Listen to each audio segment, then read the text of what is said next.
All right, good evening, everyone, and we'll get the meeting started. Mr. Leonards, you're on the phone, correct?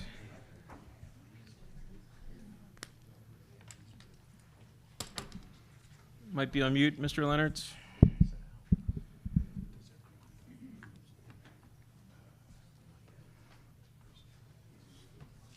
Okay.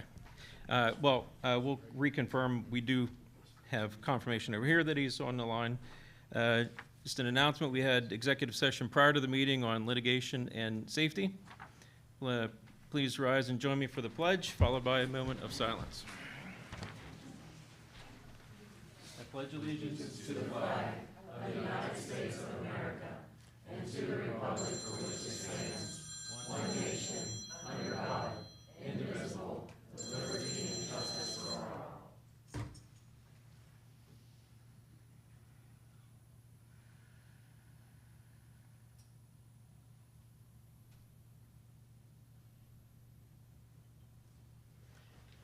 Okay, thank you. All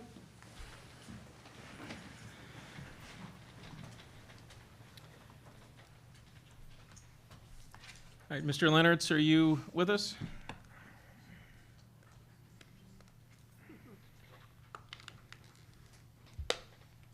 Okay. We will proceed then with 2.03, approve. May I have a motion to approve the agenda as presented? Move to approve. Thank you. And a second? I second it. Thank you. Any questions, discussion about the agenda?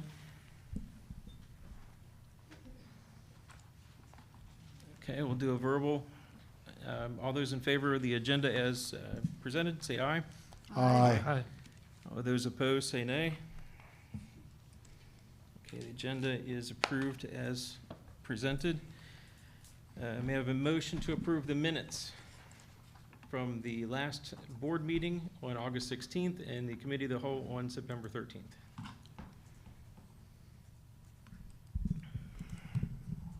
Move to approve. Thank you. Is there a second? I'll second. Thank you. Any discussion on the minutes?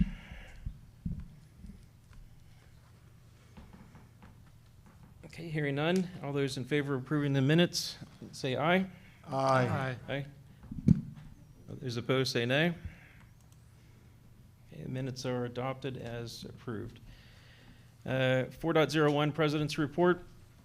So just a huge congratulations and thank you to everyone involved with getting school up and running. It's hard to believe that it's been about a month already since our last regular meeting, which means we're already done with a month of school. Pretty much into the groove. So a couple things that I just have for, I guess, in general, and then as well as for fellow board members. And I think one of the things that we've heard about a lot lately is class size. I would like for us as a board to talk about in the October CAL, what it would take to get, like what exactly are optimal class sizes? What would it take for us to get to that? Take meaning both physical, do we have enough buildings to reach that optimal class size, as well as staff? And I don't know what the number's going to be, but I think it might be pretty big. I don't know what optimal is, but let's see. And I'd like for us to talk about that in the October CAL. Ultimately, it might be something that we choose as a group to put out to referendum, and depending on what the cost is. And I don't know what timeline would be for that, but perhaps on the in the March 2023 referendum. So let's see where that would go. This school year started out, though, well, but there were significant number of changes, and changes meaning we had over, do you know, Tammy, Mrs. Alford, or Mr. Woodman, there were like 450 changes that had started like 2 weeks. I can't see the agenda on the screen. I'm sorry, he's having technical difficulties. Okay. 450 changes that had started like 2 weeks before school started. Bill, you can't see the agenda? Are we sharing? Are we sharing on GoTo? We are, okay. Okay, I can hear you now. Great, thanks. Sorry, Dr. Short. Sorry. These changes are things like, oh, I forgot to enroll my kid. I see the school bus, kindergarten's starting, I better get them. Oh, I moved and forgot to give the school the new address. All of these have ripple impacts then to transportation, to where school kids are in the buildings, class schedules, the whole thing. It has a huge impact. And for those of us that have been on board for a while, this has happened year after year after year. And I'm determined this is the last year that it's going to happen. So we're going to talk about this. I think administration is going to do some talking. But the reason it's going to be the last time it happens is because at some point you got to say, all right, we're drawing the line. Changes after this point in time will be addressed in order. What does that mean? Well, it means if you failed to tell us your address changed, you might have to drive your kid to school for a period of time until the bus transportation gets changed. It might mean you need to be the one that tells your kid that they missed first day of kindergarten because you didn't enroll them in time. So there could be some unpleasant things, but let's hope we don't get to that. But the thing is, it's not just operational. There were parents that were calling in that were upset because they didn't know when their kids were, what their school schedule, the bus schedule was. Some of us might say, well, that's just calm down. It'll be all right. You just go with it. But for some, that is a very big deal, and they really wanted to know. And part of the reason they couldn't be told that is because of the changes. So I think we're going to have to figure out long and hard, what does that mean? What does it look like? As changes come in, is there a priority in which they're going to be worked? New to the area. Okay, well, you might get priority over someone that's been here for a while and forgot to do their job. Which leads then into, I think, the other thing we need to talk about at Cal is having the board provide direction to the administration to plan for a redistricting, which would be effective with the 24-25 school year. So basically, we've talked about this in the past over the last couple of years. This would be mostly for elementaries where the current boundaries would get shifted. It would take roughly 2 years, good year worth of work, but you don't want to ram it in for next year. So we say, this is when it's going to start, and then we can plan appropriately for it. But I think it's important that the board provide direction via vote to administration to do that. And for that, we'll talk about that on the next Cal. And lastly, I'll just say, I'm debating whether I mention this one or not, but lastly, I'll just say, when we look at, there's many things that's going on now that might give some concern. I know personally, the social emotional learning was something I was okay with last year when this was approved. But when we look at society where it is today, we hear CDC going backwards and saying, yeah, we got some things wrong. Yeah, we might not have followed the science, even though it was peer-reviewed studies said otherwise. Those types of things start to erode confidence. So where I'm headed with that is, in society, if we don't have certain confidence, then my question is going to be, so when you get into the SEL thing, who really determines what proper behavior is? Your behavior is not proper because you're not doing X, Y, Z, therefore you're canceled your whatever.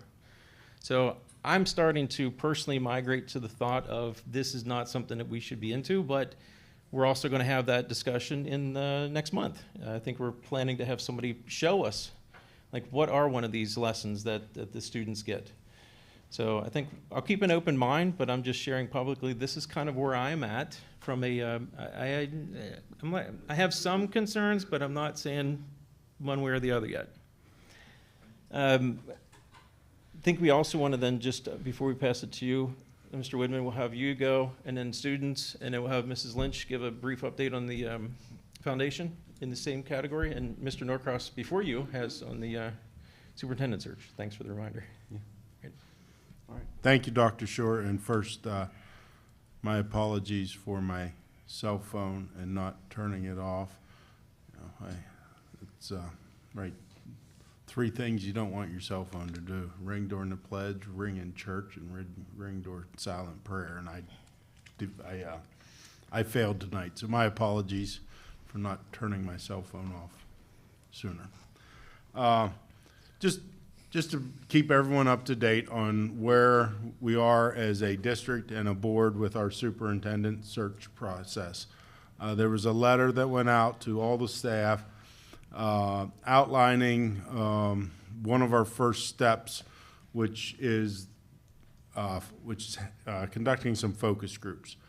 The first focus group was decided, and it was in the letter that went out to our staff. It's the administrative team focus group. We have a date set for that. And that team is basically the administrative team: Mr. Widman, Dr. Long, Mrs. Clever, Chief Carter, Mrs. Stauffer, Mrs. Sullivan, and Mr. Ed Peters. So that's going to be our administrative team focus group. Let me back up one step. These focus groups are really intended to be listening sessions for at least the 4 board members in the subcommittee, but all board members are, invited and welcome to attend. And they are obviously personnel related and therefore executive session. And again, the purpose of these is for the board to listen. And we're encouraging everyone who is on a focus team to, come with your candid thoughts, feelings, ideas. One thing it gets talked about a lot, the concept of, what makes, and I love this thought, and I'm going to steal it from one of my colleagues because it's not mine, but I love it, so I keep stealing it from them. What makes Chambersburg School District great? Everyone, if you have 800 people, you probably get 790 different answers to that question, which is great. And that's what the focus group is to listen to these ideas. Unfortunately, with a district this size, you can't have everybody in a focus group. So, we have narrowed it down to 4, but the other ask of anyone who is on the focus group, who has volunteered for a focus group, or has been asked to voluntold to be on a focus group, then, their responsibility is twofold. One, come to the meeting and present your thoughts, ideas, feelings, opinions, desires, but also bring those of your colleagues who are not on the, individual focus group. In the business acronym, I would call, a subject matter expert. So the second group are building level administrators. That group has been selected, and as we outlined in the letter that went out to the staff, we will be publishing those names here this week to the staff in a follow-up memo. The building level administrator group, and these are their names. And the reason we're doing that, and this was in the original communication with staff, was one, we want everybody in the district to know who is on those focus groups. Again, not everyone's name is on a focus group, but who is on a focus group. So, they could be one of your sounding boards. As board members, we're always fair game, right? You all have our emails, phone numbers, whatever, right? You can communicate with us anytime. But if you're uncomfortable or if you want to, who your focus group, these focus group members. So that group has been selected too, and that meeting will happen on October 3rd.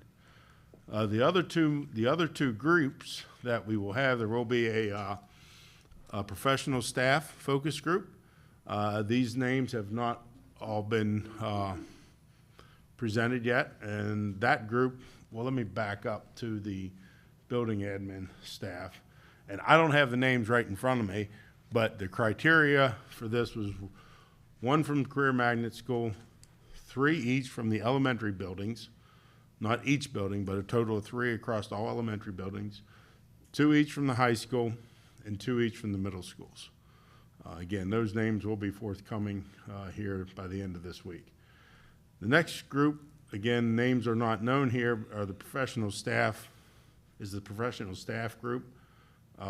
This group, they are chosen by their building principals, and it's 1 member from each building. And the building principal asks or selects that representative from their building. And also, there'll be one representative from Chambersburg Area Education Association in that group as well. I have spoken to CAEA leadership, and they are going to participate in that group. The other group is a support staff focus group. One from the Buildings and Grounds Department, one from the Food Services Department, one from Transportation, one from the IT Department, one from Special Education Department, one from the Business Office, one from the AFSCME leadership, another one of our bargaining units, and one from CESPA. The other, so there's representation from each of our three collective bargaining units as well. The representatives from these teams, they are chosen by their department head. And again, the same rules apply for all those. So that's where we are in the process. The ultimate, I'm going to skip all the stuff in the middle. Well, not all the stuff. We're looking to make a public advertisement for the opening here, hopefully around end of October, early November, with the end goal of having, the end goal is that the board will vote on our next superintendent at the March 28th meeting. That's the goal we have set, and we'll just see where it goes. So I appreciate the opportunity to provide the update. I'll endeavor to do it every meeting. And again, two things I want to stress enough, the board members, again, hey, we're fair game. We signed up for this when we put our name on a ballot. So, feel free to reach out to any one of us. You don't have to be, I'll speak for myself. You don't have to live in Hamilton Township or Region 6. That's but because, if you're a taxpayer in Chambersburg School District, we're all fair game. So we want to gather input and try to make the right decision, and hopefully we all can. And the second point I want to make, as a board, we've been working on this process. We started down this road middle of July timeframe, and it has been very refreshing for the collective, contributions of the whole board as we work through this process. And I'm just honored to be able to talk about it. Thank you. Okay. Thank you, Mr. Norcross. 4.02, Acting Superintendent's Report. Mr. Woodman?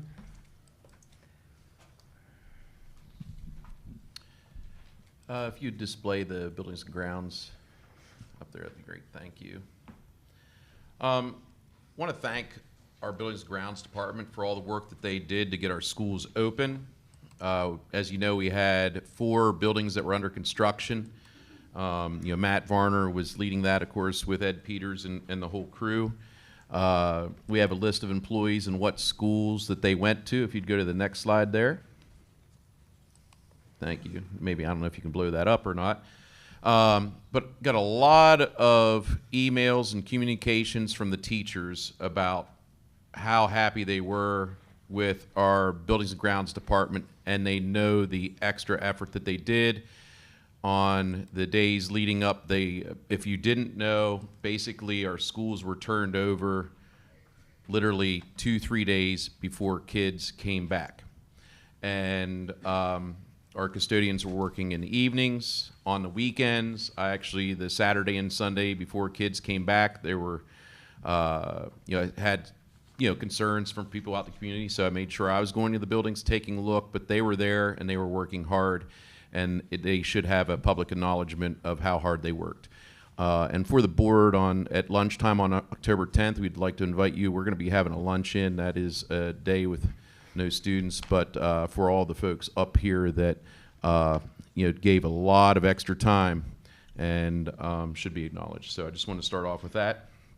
A couple items to celebrate. The Costa Academy, which is run through the Orchards, has 18 students the first semester, and I believe 20 the second semester. That is about their limit, and that was their goal for the year, and they hit that. students that are coming from our high school divisions to learn about everything food service, from running a restaurant to the back of the house to being a chef, heavily sponsored by places like Wellspan and Menno Haven in our community. JLG, this week we had 20 students start working at JLG, which is an awesome partnership, and I know Dr. Long and the administration at our high school levels are going to be meeting with Volvo to try to get something started there, just like we have at JLG. And I also, another celebration, I received an email from a teacher. I asked if I could share it, Elizabeth Lancaster from Grandview, and she wanted to talk just a hair about the open court reading, the resources that the board approved. And she was very excited because she had a first in all of her years teaching here in Chambersburg. I'm going to quote her. "I wanted to send you a quick email to celebrate the first I've experienced in this district. I've been teaching here for a long time. I've had a new student arrive in my classroom from another building in the district. When we began both our ELA and math lessons, it was clear from the student's reaction and participation in the lesson that we were on the same lesson that he had at his prior school within our Chambersburg district. The student remarked, 'I just read this story. It's first grade stinks.' I said, 'Great. We just did too, and today we'll be revisiting the story to dig a little deeper.' She said she finds it so exciting with the implementation of the new ELA curriculum that students moving within the district will now be exposed to the same materials consistently. She feels this is a huge," and she capitalizes that accomplishment, "especially considered the movement across buildings that often occurs." So I thought that was neat to share, since we just approved that a few months back. As stated by Dr. Schur in the October board meeting, we'll be looking at a resolution to look at redistricting. We also want to have a discussion on hard-to-fill vacancies, like special ed, speech therapist, where we're still short-staffed to begin the year. And Mark's going to lead a discussion on snow days and FID days. This came up with all the superintendents in Franklin County, and we just wanted to get with a new board, get some direction there. Enrollment. And on tonight's agenda is a request for a new kindergarten teacher at Ben Chambers. We had many students enroll after the school year started. We are going to be moving 15 students from Stevens to Ben Chambers. It's not something that we want to do, but Stevens, after the school year began, their class sizes ballooned in kindergarten, 29 and 30. And that's too many in a kindergarten classroom. Went down with the principal. There's actually no other rooms for Stevens to create a new kindergarten classroom. And Ben Chambers is also, we had a lot of students register after the school year began. Some of their classes are at 25 in their kindergarten. So we're currently interviewing. I think we've actually found a candidate today that is now going to HR. We hope that the board would give us a nod that we can give an offer letter after we look at the approval tonight. It's one of our items in the 7.0 range. So we can start that as soon as possible. It's the last thing we want to do is move kids, but we don't have room for another kindergarten class. And we had a lot of enrollments after the school year began. But it's the right thing to do to get those class sizes down. Dr. Long and I will be at the new Superintendent Symposium Wednesday and Thursday in Harrisburg. I want to thank the board for your support in allowing us to attend. The next Friday board folder will be on September 30th. And at the CAL meeting, it was decided, I'm talking about the priority list, to list each position separately. The priority list was worked on collaboratively with administration from each division within CSD. The positions that are items 7.03 to 7.13, we all recommend to move forward while still placing over around $200,000 in the fund balance. A couple comments as we move forward. Mrs. Stauffer, our business manager, is very comfortable with funding these positions and the amount we are proposing for the fund balance. Should be noted we currently have 30 food service, a dozen custodial positions, 10 teachers, teacher assistants, and personal care assistants that are not filled and in turn not part of payroll. We will have attritional savings. The fund balance is in the best shape it has been since my arrival in the district in 1999, and that's my report. Okay, thank you. 4.03, student government report. We'll start with Cassius. Can you hear guys hear me? Is it okay if I stand up? Absolutely. Okay. Okay, so I'm Tarai Warren. I'm the student government president at Caches. I just came from work from TJ Maxx to come to give you this speech. I will be returning to work after, so if you can put the slide up.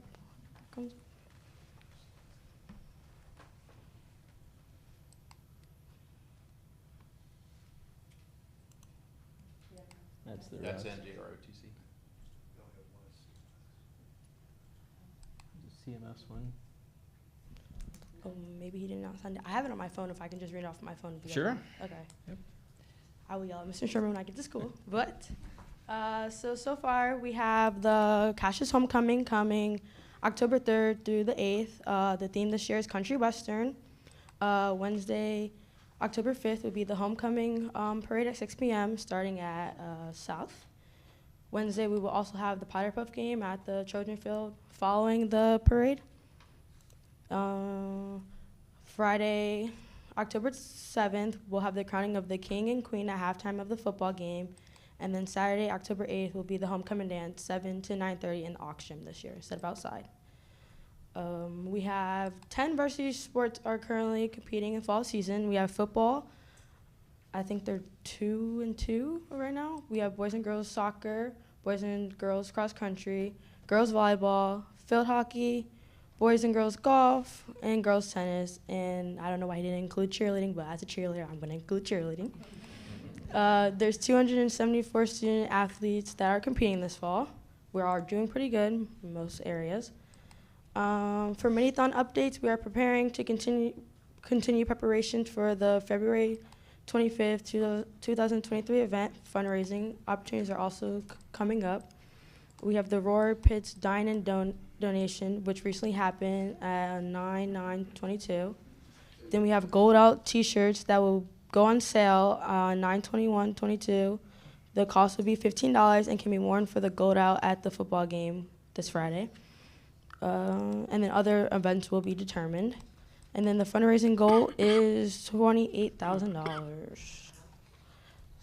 And then Mini-Thon is above all for the kids. There we go. And then a REACH program update. We had a recent meeting which was held with upperclassmen on 9/8. We are planning to meet with the underclassmen, which we're still trying to figure out the date with Mr. Euler, the advisor. The Trojan Zen Zone donations are being contacted by the class of 2023 advisors and officers. And then forms and documents for club participation are being made up by advisors. And then last but not least, we have our fall drama show that's coming up. Clue is the show. And the show dates will be November 10th, 11th, and 12th. And that concludes our presentation. Sorry I couldn't be on the board. I'll talk to Mr. Sherman about that, but thank you. Any questions? Any questions? Sorry. You did say the parade is the October 5th, Yes. Okay. It will start at 6, starting at South, and then the Powder Puff game will continue after that. and there's candy at the parade. Yes, lots of candy. Okay. All right. We're trying to get good candy. Mr. Automasico is trying to get like Butterfingers, but we're trying to get like Tootsie Rolls. It's the argument right now. All right. I'll be I'll be standing along with an umbrella so I can catch lots of it. Yes, get all the candy. All right. Thank you. You're welcome. I'll go back to work now. All right. All right, NJROTC.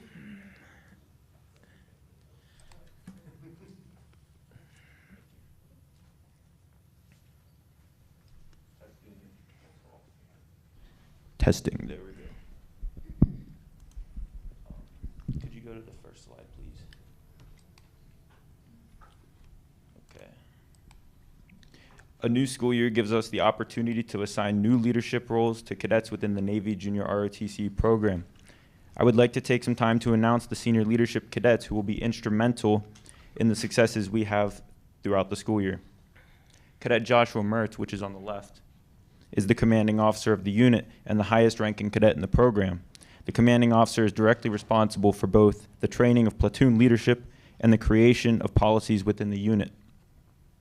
Myself, Cadet Isaiah Slichter, am the executive officer of the unit and the second highest ranking cadet in the program. The executive officer is directly responsible for the training, maintenance, and evaluation of the administrative, service, supply, armory, and public affairs departments within the unit. Additionally, the executive officer oversees all operational components within the unit, including our extracurricular teams. Cadet Sharmina Johnson, on the right, is the commanding senior chief of the unit and the highest senior enlisted cadet in the program. The commanding senior chief is directly responsible for the training of platoon leading petty officers and maintaining order and discipline and accountability within the unit. Next slide, please. Over the summer, we helped with a number of projects around the district. At Caches, cadets spent over 40 hours installing a fitness facility, which is on the left of the slide, to aid both cadets and other students in their calisthenic training. Additionally, a total of 65 hours of aid was provided to Andrew Buchanan Elementary. Cadets cleaned classrooms top to bottom, helping prepare the facility for the start of the new school year. Next slide, please. When last school year came to a close, the opportunity to lead did not. Over the summer, cadets Isaiah Slichter and Desiree Bullock traveled to Newport, Rhode Island to attend Leadership Academy. Leadership Academy is 2 weeks of intense drill, physical training, academics, barracks inspections, personnel inspection, sailing, and motivation. Cadets were lodged at the Naval Academy Preparatory School and given the opportunity to train alongside OCS candidates on base. The 115 cadets in attendance woke up at 4 a.m. for daily PT and were given extensive sail training, competing in a championship regatta. Both Chambersburg cadets successfully graduated from the academy, earning the Leadership Academy Aguilette. Cadets Joshua Mertz, Isaiah Slichter, and Sharmina Johnson spent a week in the month of July attending senior leadership school. This school was attended virtually by over 150 cadets who hold company, battalion, and regiment leadership positions within their units. These cadets got the opportunity to hear from Rear Admiral Mark Busby, Master Chief Petty Officer of the Coast Guard, Vincent Patton, and Medal of Honor recipient Leroy Petrie. The cadets from Chambersburg completed daily mentor sessions, assignments, and sat through a multitude of presentations in our NJROTC classroom. This summer, the cadets in the Caches NJROTC had the opportunity to build leadership and growth, both individually and as a unit, during our basic leadership training sessions. Each unique on its own, we participated in physical training, lessons taught by cadet leadership, and seminars led by our naval science instructors, Commander Apgar and Master Sergeant Montney.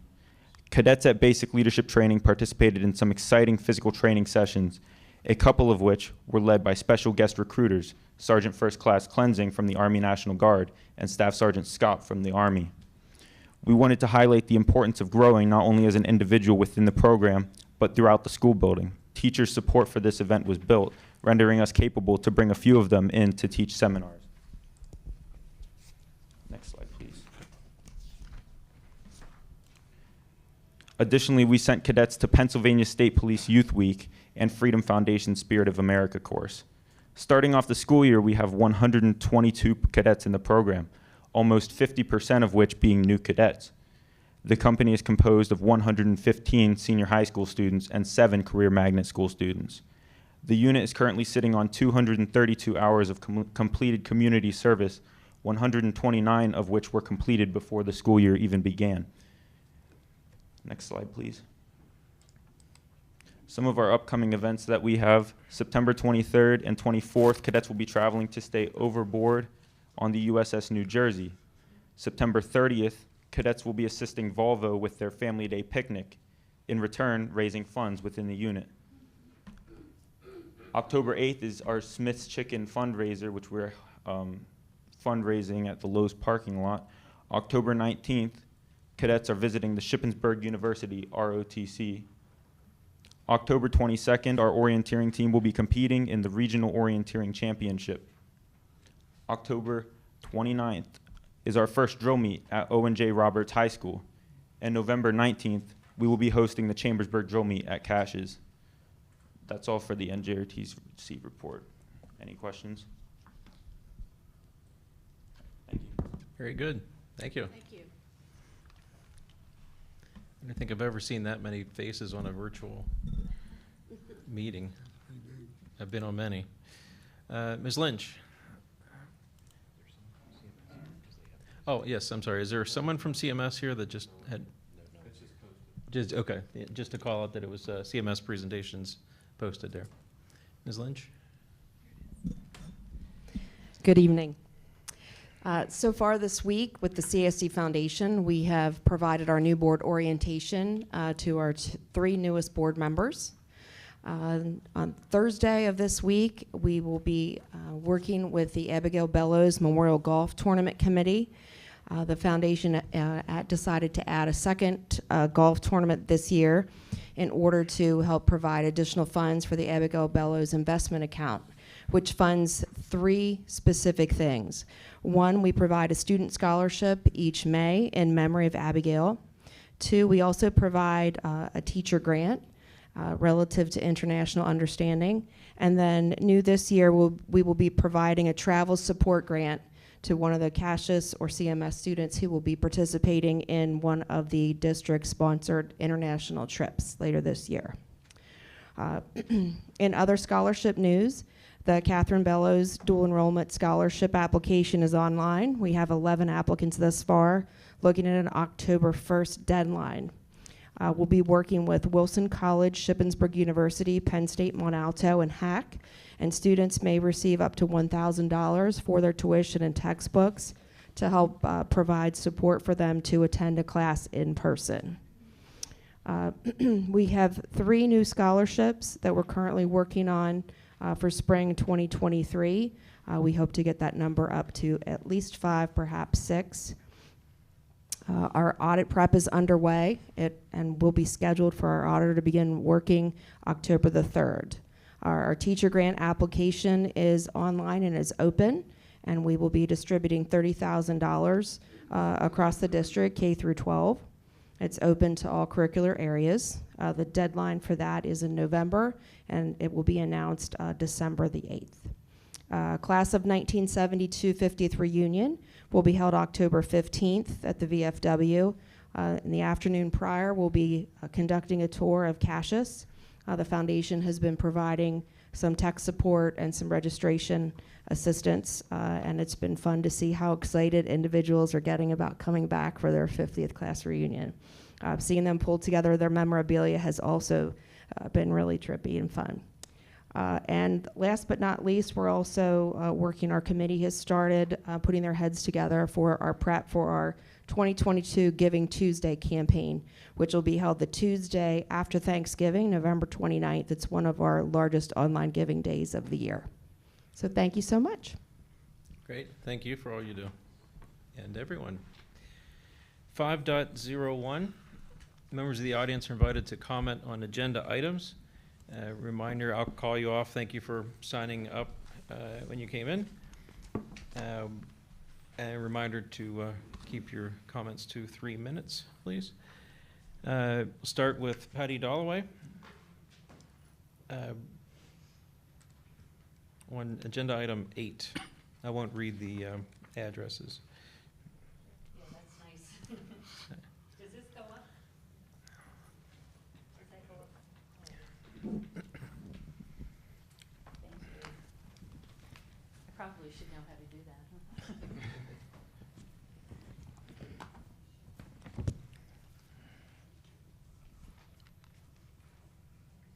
I bet our ROTC guy would have liked it to be higher. He was tall. My name is Patty Dalloway, and I live here in Chambersburg Borough. My 3 children all graduated from Cassius in the late 1990s and early 2000s. I'm happy to say they were well prepared for the future. I also have a background in education, as I worked at a private school in Chambersburg for over 30 years, starting part-time as the librarian and ending as the full-time IT director. That being said, I have always been and remain a strong proponent of public education. Now that I'm retired, I recently joined a team of people who are helping a Syrian refugee family integrate into and become productive members of our community. Their 3 children are enrolled at Scotland Elementary, and I've had the privilege of witnessing how the administration and the teachers are invested in helping these boys and all the students in the school. Next, I want to take a moment to thank all of you, the board members, for stepping up and serving. I do personally understand the work and time it takes to be a board member, as my father served on the local school board in my hometown for many years.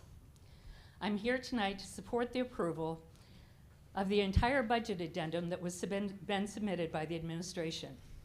My understanding from the discussion at the meeting last week, all the budget items were carefully discerned by the administration in collaboration with teachers and staff. It's also my understanding that the district is more solvent and has a more robust capital reserve fund than any time in my recent memory, and I've lived here for 40 years, so that's a long time. I'm sure we can all agree that we are in a time of unparalleled challenges in our schools and community. The pandemic has had an impact that we most likely still don't yet have a grasp of the full ramifications.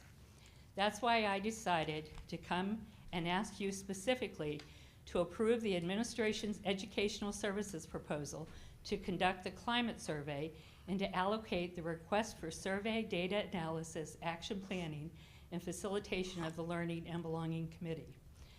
I have asked and found out that the Cassius administration and the intermediate unit were able to trim that budget by $5,000 since last week, and I think that's great. Data analysis of a school climate survey will require a certain expertise, and it is fortunate that the LIU offers the expertise from an employee who is highly qualified. We can all agree that the data needs to be reliably analyzed so it can be effectively used by the district to plan for the best future of our students. We are fortunate because of this board and past boards, because you have been good stewards of our tax dollars along with state and federal allocations, we have the necessary funds to support the approval of the budget addendum. Thank you. Thank you. All right, next up will be Tiffany Shoup on 706.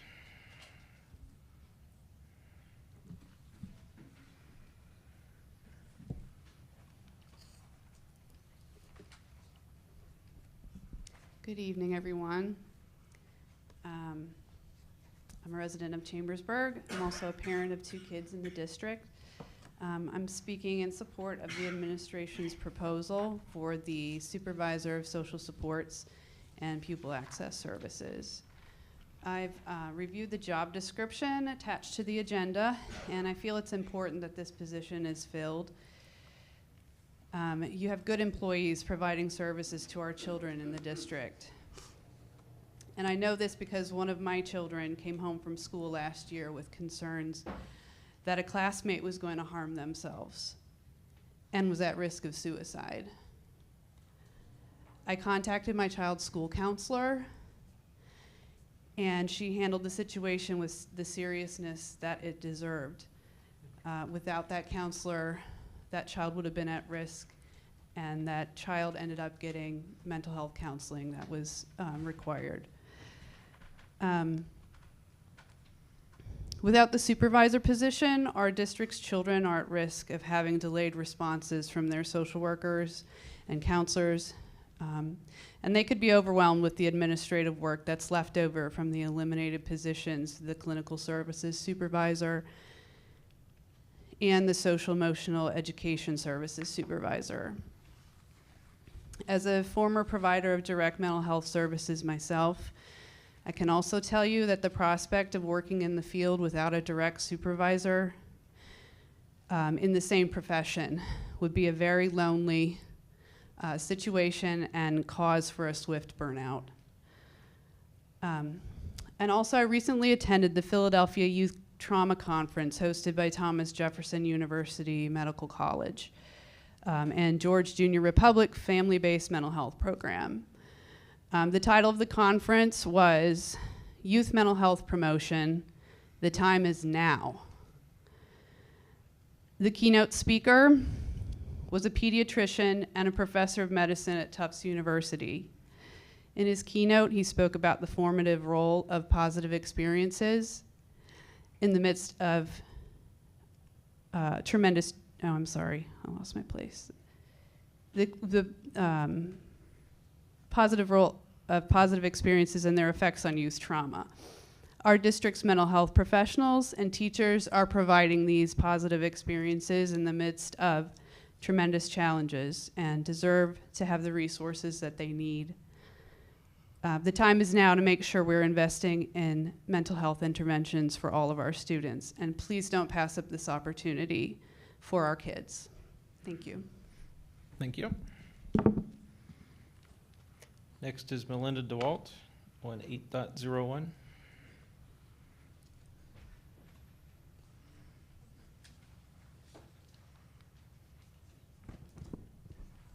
I think it's still on. My name is Melinda DeWalda. I'm a math teacher at Cassius. This is my 16th year teaching in the district. I'm here to add my voice in support of your yes vote to the Educational Services Proposal Climate Survey, item 8.01. I think it is necessary that we give the proposed survey in order to more clearly understand the climate of our schools. A survey is a waste of time, though, if we don't plan to do anything with the results. The proposed budget would allow trained experts from the LIU to reliably analyze the data as we walk alongside them then to make and implement an action plan. Quite honestly, I love this district. I love working here, and I want students and teachers to be in this district and want to stay here.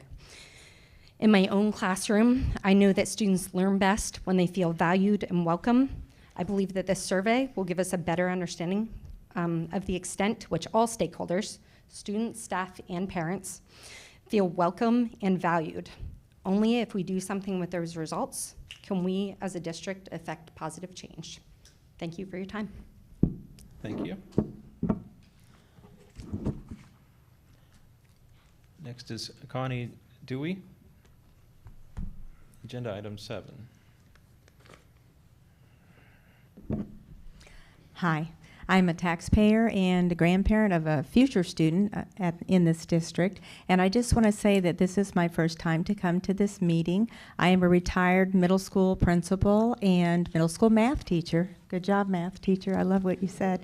I just want to say that I'm very happy to be in this district and to be in this community, and I am excited to hear what Mr. Widman and the administrators have put together for you to consider in order to truly support the students in this district. So I thank you for being open-minded to the requests and to support what the people that are doing the work know that this district needs and that our students need. So thank you for this opportunity. Thank you.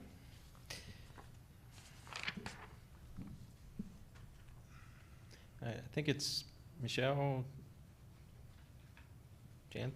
I can't, it's hard to read. 257? Okay, Jill, okay. Yeah. See, I thought it was you. I didn't see any other Michelles, but I wasn't sure. And it's on 604, the REACH. And also just quickly, and I can do both in Okay. 3 minutes. No Yep, big deal. yep. Yeah, I'm very interested in the REACH program that we're going to hear a little presentation on this evening. I was a little confused looking at the documents that were put out, however, because it talked about demonstrating characteristics that fall within the HERO matrix, but then I think I'm getting the idea from talking to others that the HERO matrix is the hardworking, encouraging, respectful ownership has to do with the positive action material. If you can correct me, they can correct me if I'm wrong, because I understand those modules are being taught now to students, and that's the only place they understood where the HERO part was. So just a little confusion on my part. I'm still a little confused with the light information as to what the mentors will be doing exactly. They talk about implementing principles of respect, empathy, acceptance, commitment, and honesty, which all sounds very good. I do worry sometimes that maybe students are influenced by things that that will give them their own ideas of what it means to be valued or accepted. And I worry that those values then could be passed on to younger students that maybe those students' families might not agree with, but I could be reading way too much into it. I know that the girls said they just wanted to help people, freshmen, feel acclimated and help them to deal with just being new in high school. So if I'm reading too much into it, forgive me, but I'm just really curious to hear that. And as far as the data, you'll be collecting the climate data. What are parents told, or what do they know about, or what do you all know about how that data is connected to students? Does it remain connected to students, and who owns that data? I asked because I heard of another program in a neighboring school district where there were questions about that data and who owns it and what can be done with it that weren't getting answered very clearly at their school board meeting. So that's just something I want to throw out as a potential future answer that for parents and for their students. Thank you. Thank you.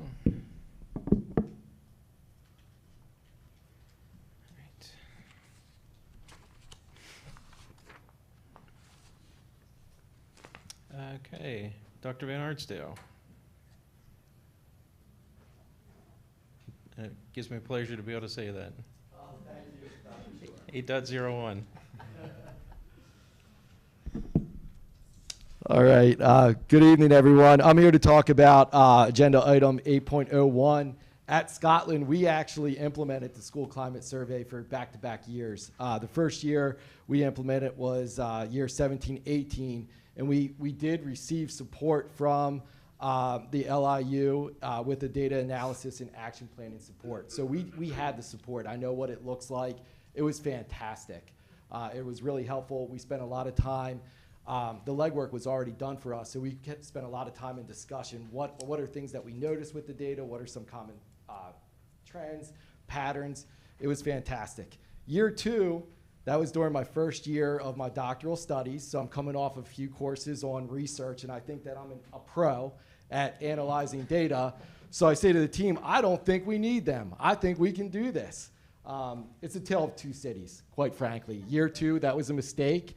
I thought I knew more than what I actually knew. When we were presented with the data, it was, yeah, we reached out to them anyway. Even though we weren't supposed to, we reached out to them anyway because the data was sitting. And that's the last thing we want to do with this data. It's going to be really rich.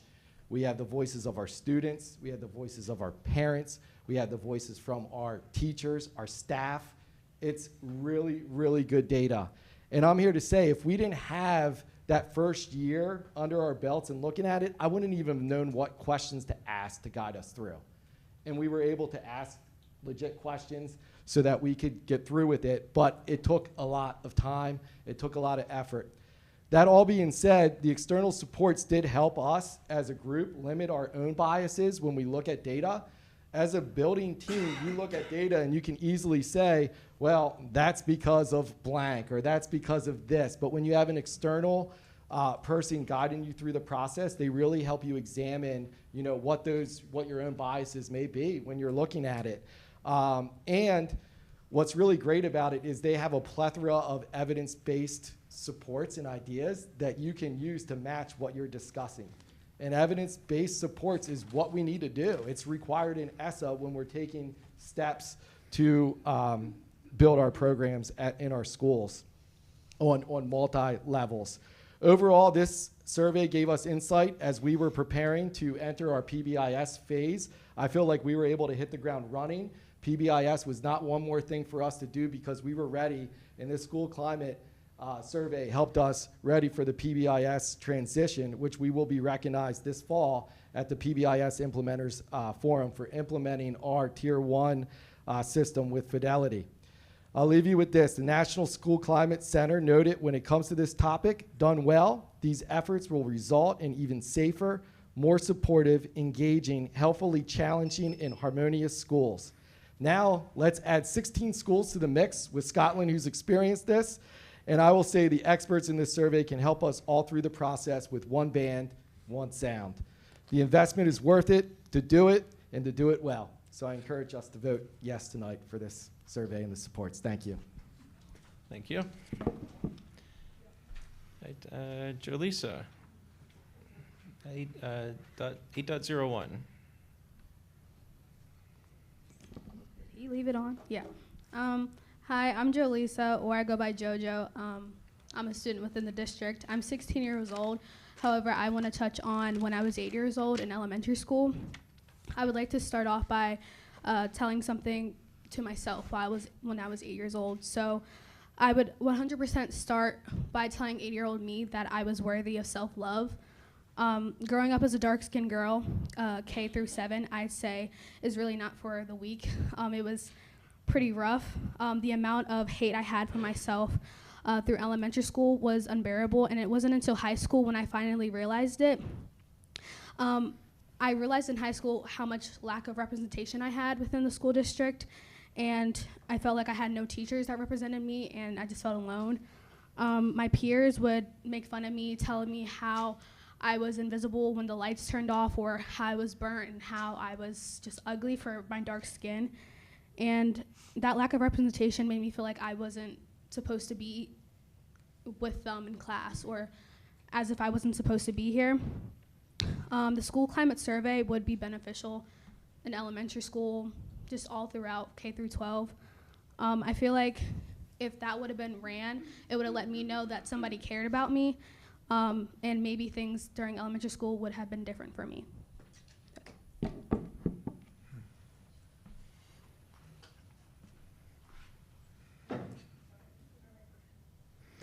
Okay, thank you very much. Madison. Thanks.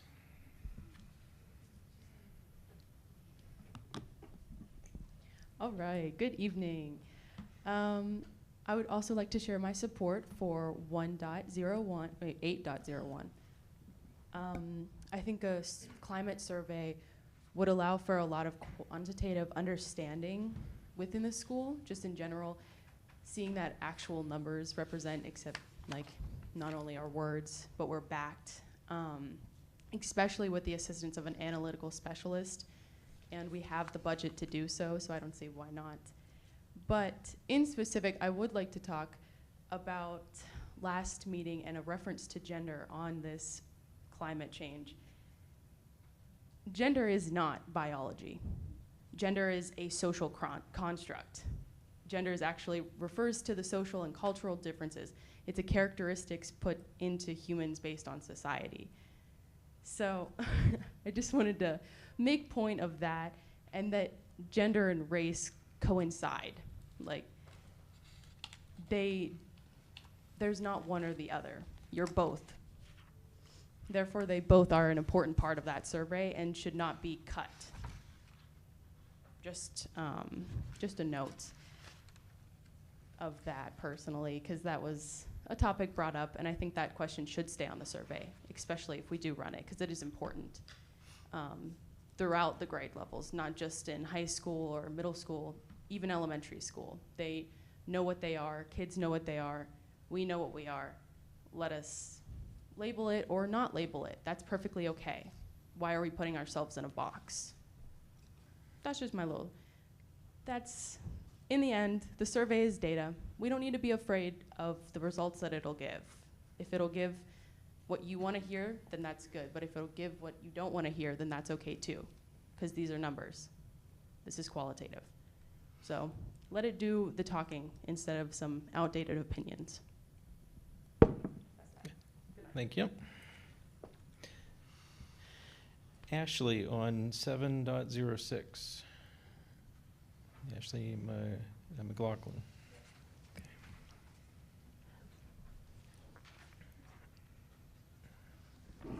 Hi, I'm Ashley McLaughlin. I'm a social worker in the school district. It's my 3rd year.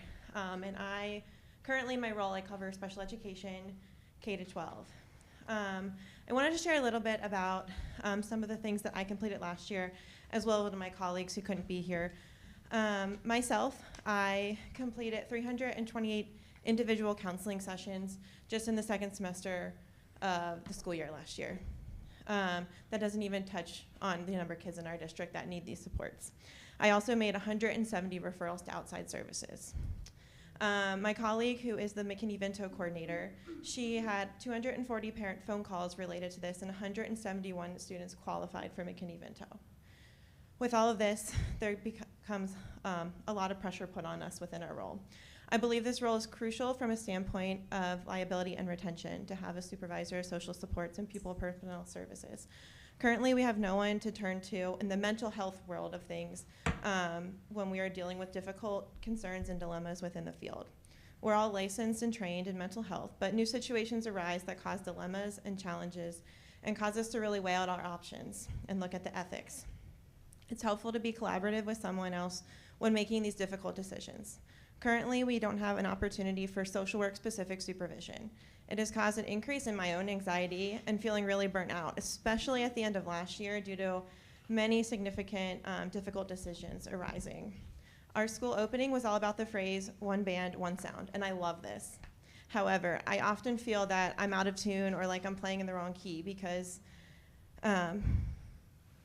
key because I'm not feeling like I have someone I can go to for the mental health side of things. I have so many great administrators that support me in the educational world, but not that many that understand the mental health side of things. Having the supervisor would allow cohesiveness within our small department and allow us to become more in tune with our band. I have never worked in a mental health role without supervision until this past March, and I can tell you, supervision is so beneficial and so necessary. During the 21-22 school year, school social workers were able to apply for a school social work certificate within the PA Department of Education. This was a huge step. This is a brand new certificate, and the school social workers are now recognized for the first time. This shows the need for mental health, and it's growing across the state. As a social worker, we also have to get 30 continuing education credits every 2 years to keep our license on top of our Act 48 and the new social work certificate. So why is this important to invest in social support and mental health? The pandemic has had significant impacts on the mental health of staff and especially our students, as was presented in the PACE data just a few months ago back in June at a board meeting. This survey was administered to 6th, 8th, 10th, and 12th graders in 2021, and it was found that 21% of our students indicated they had seriously contemplated suicide. 38% of students indicated that they felt so sad or hopeless every 2 or more weeks, for 2 weeks or more. And 44% of students indicated they felt depressed or sad most days. I've also had a significant increase in staff asking for support from myself and recommendations for themselves and their families. Mental health only becomes worse if it's not addressed. I would love to see us be able to provide more resources for students so they can become more successful in the classroom and later in the community. Currently, there are wait lists for almost every mental health service in our area. Many exceed 2 years. Due to this, we need to invest and provide more support in our schools so we can create more opportunities for student success. This position could help grow Chambersburg's relationship with many providers in our community. I thank you for your time and consideration and voting yes on this position. Thank you. Kay Davis, 1706.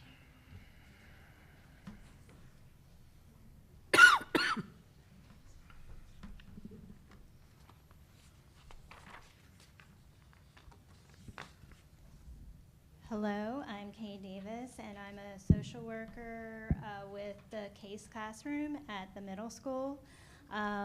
Just really briefly, I do daily social emotional classes for my students. I meet with them individually on a weekly basis. I also work with families to build relationships with them and to access resources as needed and to advocate for them as needed.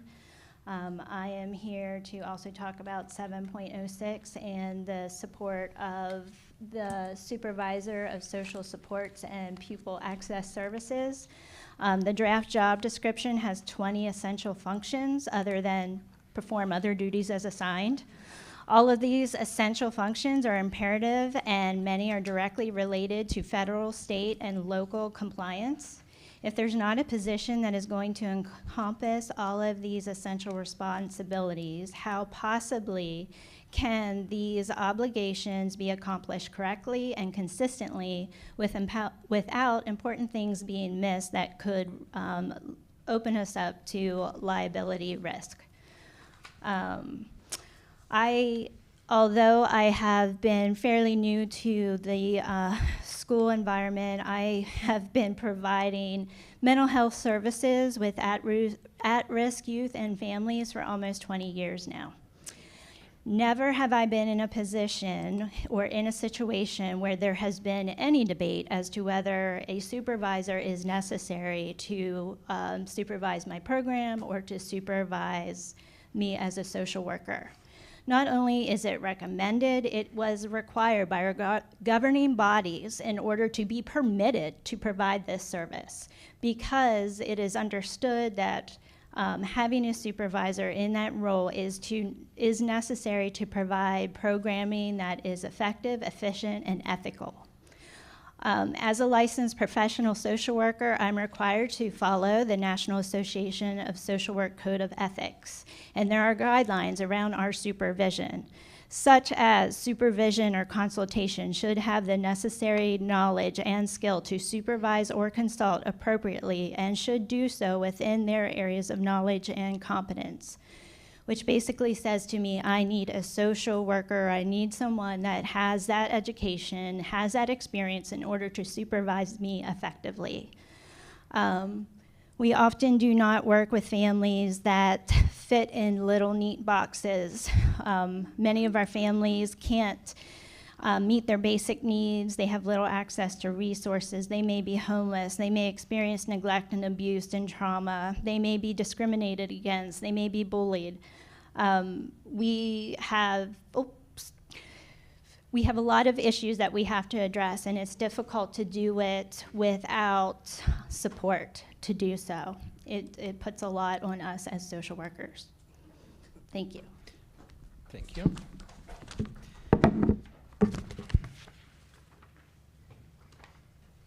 Aaron Harris on 706.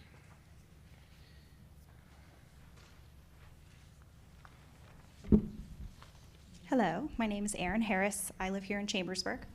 I am the social worker in the social emotional classroom at Caches.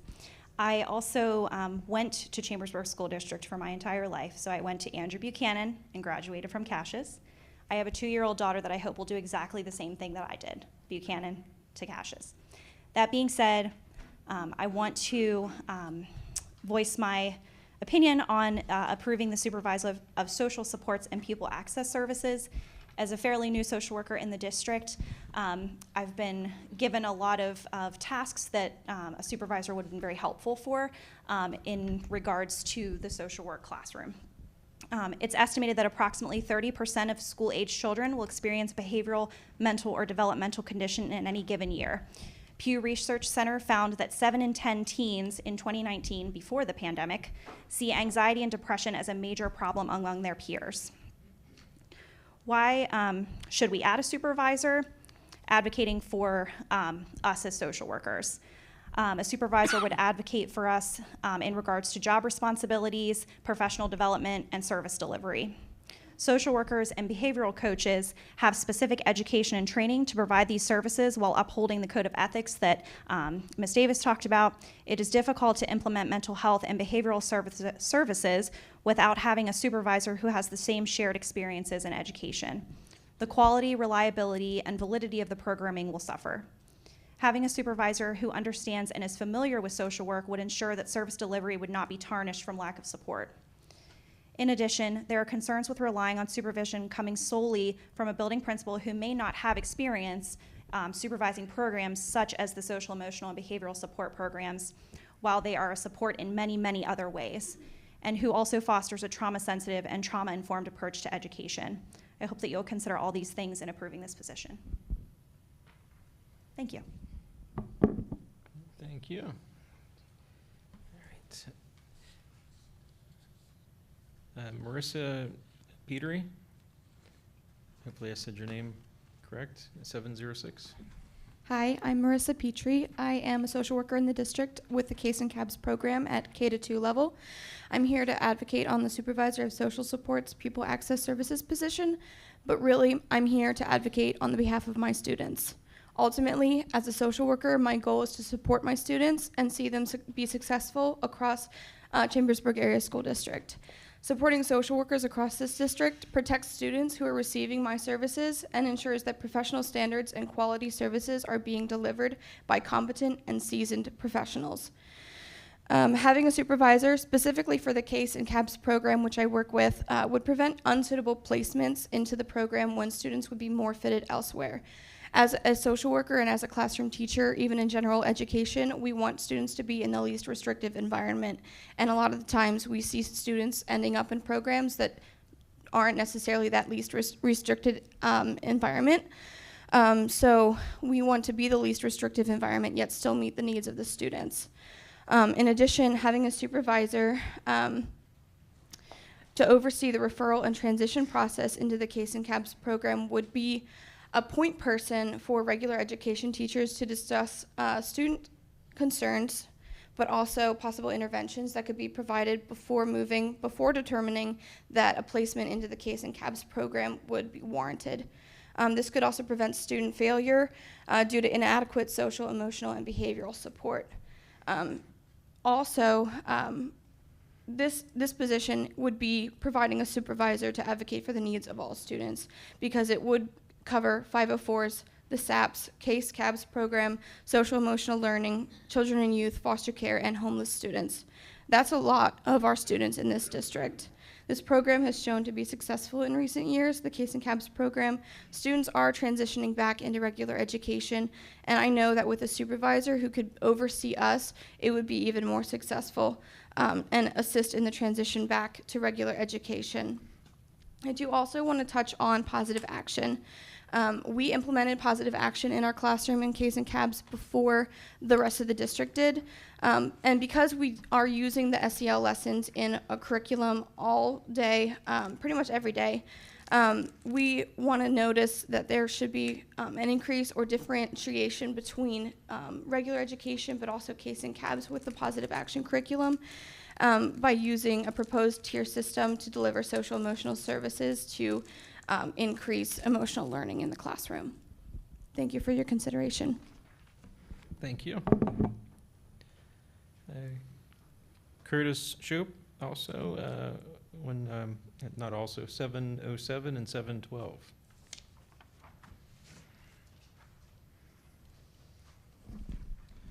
Well, good evening. My name is Curtis. I'm a parent, and I'm an ESS building sub at Stevens. First of all, a huge thank you to the 2 kindergarten teachers and aides that are teaching 29 and 30 students in kindergarten. If you've ever been in the classroom like that, wow. These 2 do an amazing job. I had the opportunity to help them the other day, and wow, they're just doing an amazing job. So I just wanted to thank them. Also, I want to thank you, the board members, for your time and service on this school board. I encourage you to continue to invest in our kids. Through this pandemic, kids have fallen behind. Let's invest now in staffing and resources so that the kids and community can succeed. The administration has given you their recommendations as they see fit. One of the recommendations is an HVAC technician. It may not seem that important, but if heating and air conditioning units fail to work properly, putting in a work order for an outside company could take weeks, if not months, to come and fix. If we fund our own HVAC tech, these problems can be fixed in a much more timely manner. And too hot or too cold classrooms are really difficult for teachers and even more difficult for kids to try and focus.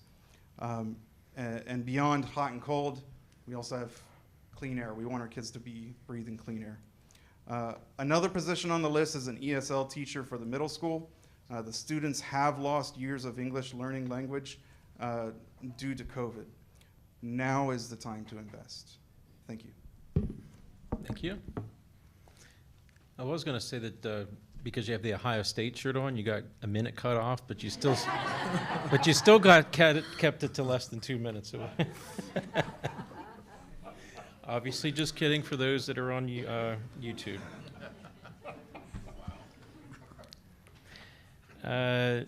Clinton Bolte, 8.01.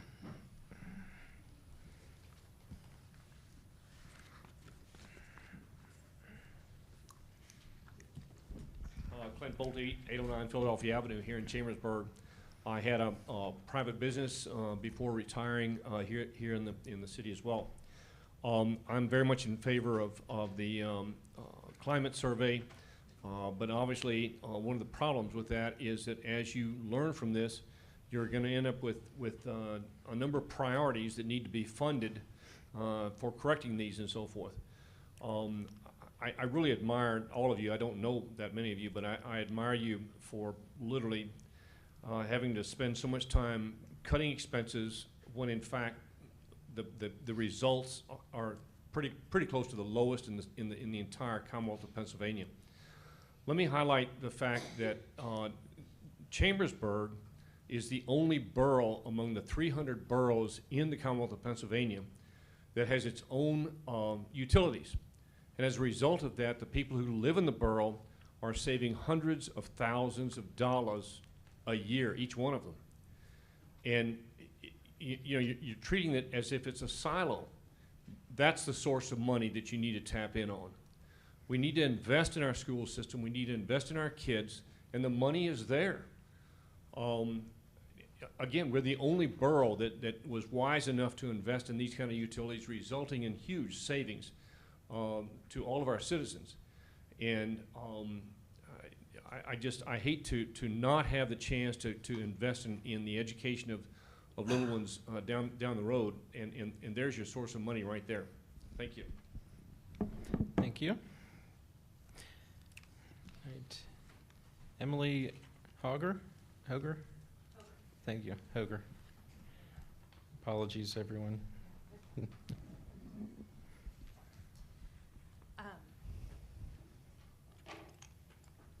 So you all you board members and also past boards, you have done an incredible job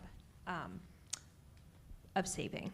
I just wanted to echo, that's not what I have in my notes, but I wanted to echo what Clint said, because you've done a great job, and now have that to invest in kids. I think that's awesome. So anyway, sorry, my name is Emily Hoger. I'm here as a parent of a 3.5-year-old, friend and supporter of teachers, school staff, counselors, and a daughter of a long-term educator. My mom, Dr. Connie Dewey, already spoke. And I'm a local healthcare provider. I work in Chambersburg. And I'm speaking in support of the climate survey and the supervisor of social supports.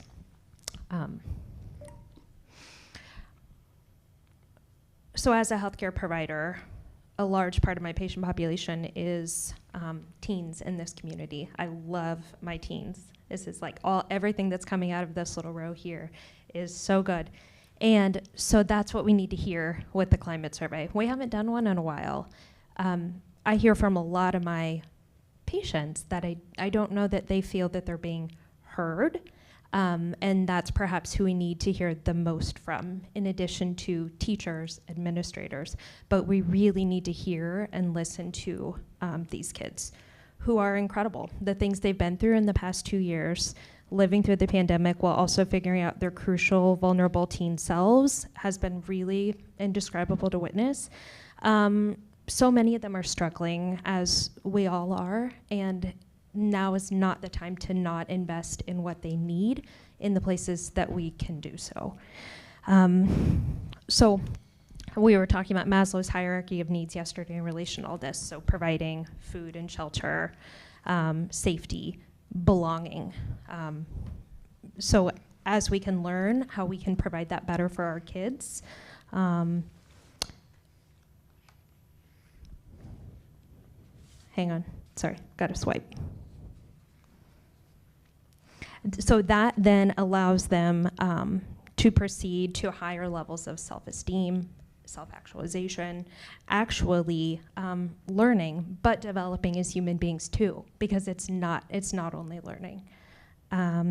And I think all of that success and well-being, as we invest into that, trickles out into the community. So as a healthcare provider, again, we struggle with mental health. The referrals in this community are huge. The wait times are immense. So as we're coming out of the pandemic, we must support all of this fully. It's not fair to ask our students to do this without really, really good support. And it'll affect the whole community positively. Thank you. Thank you.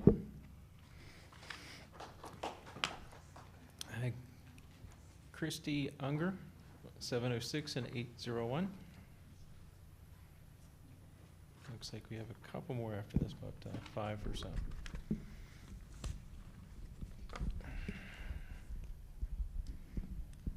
Good evening, and thanks for the opportunity to speak. My name is Christy Unger.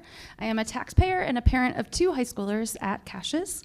I also started in education in the early 2000s, and since then have worked with the school district in a variety of ways, including through the support of positive youth development programs and administering both mental health and drug and alcohol programs here in Chambersburg. I currently work for the state in a role supporting the student assistance program in 11 counties, including this one.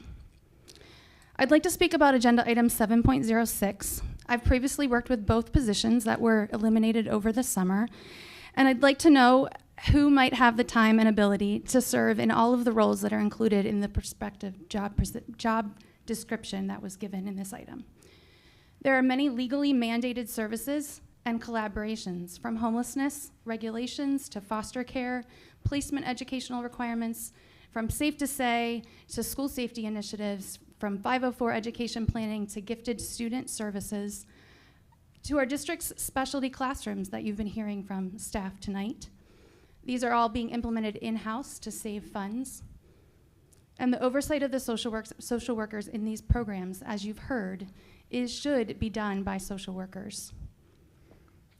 Beyond the legal requirements for these services and the mandatory data that must be reported to the state, in 2021, the Surgeon General declared a youth mental health crisis. In 2022, the Kids Count data book showed that Pennsylvania reports 13% of children ages 3 to 17 have been diagnosed with depression or anxiety. In a district our size, that is over 1,100 students. Many students don't receive treatment, and many more go unidentified. These mental health disorders affect school academic performance, behaviors, and even attendance. Our local data shows that we have increasing complexity of youth using substances and struggling with mental health disorders.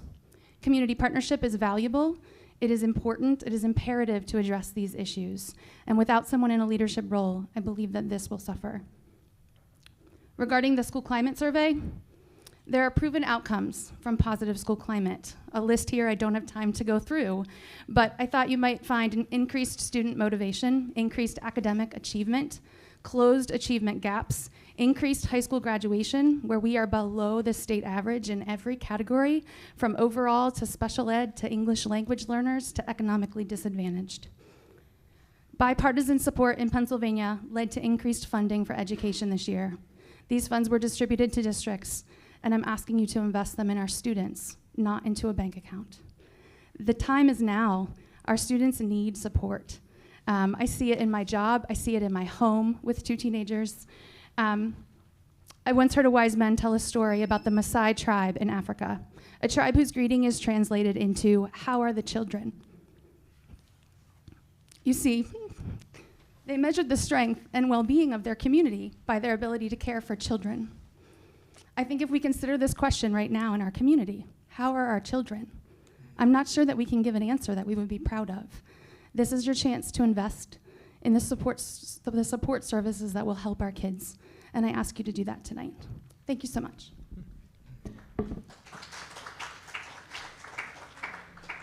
Thank you. Tracy Miller on 706.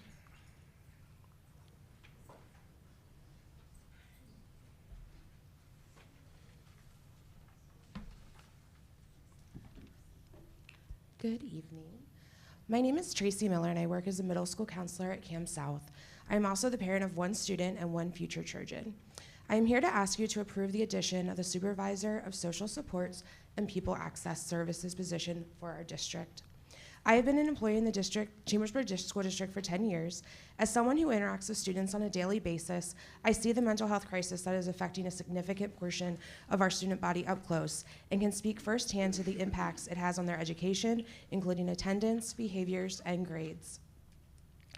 When students and their families are struggling outside of school for any number of reasons, it makes it that much harder for students to not only function, but thrive in the classroom. Whereas there are federal and state regulations surrounding multiple supports, including 504 service agreements, foster care, homelessness, just to name a few, it is imperative that we as a district have a dedicated position coordinating and advising district personnel in these matters. It will allow those of us working with students directly to utilize services efficiently and support families to help students be successful, which is the ultimate goal. Thank you. Thank you.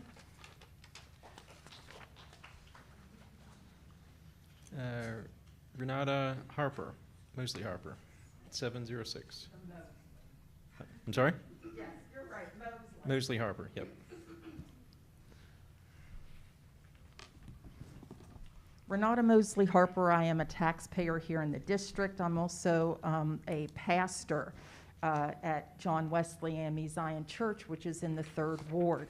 I would want to say to you that I made a promise to the bright and beautiful scholars that wait outside of the church to catch the bus in the morning that go to Cam South, that it was okay to come to school, because I was going to make sure that everything that this administration said that they were going to do on behalf of the students was going to be done. And if it meant that I had to leave work in order to be here at every school board meeting to make sure it's done, then it's going to be done. But I don't just speak for the bright and beautiful scholars who catch the bus. I'm talking about the children that walk up and down the neighborhood that need to have that kind of social support here in the school. We got to get them in the school, and we got to keep them in the school so that they feel wanted. I was sad and heartbroken, in fact, to hear that the things that they said to me back in 1975 when I was here at Chambersburg School is still going on. And I will tell you that there wasn't that kind of emotional support for me. The things that I learned to do to cope, you would call now self-mutilation. I cut, I burned, and I was bulimic before there were names for those kinds of things, because I thought I was ugly too. And I'm telling you, if it hasn't changed in that number of years, there's something that we have to do for the young people.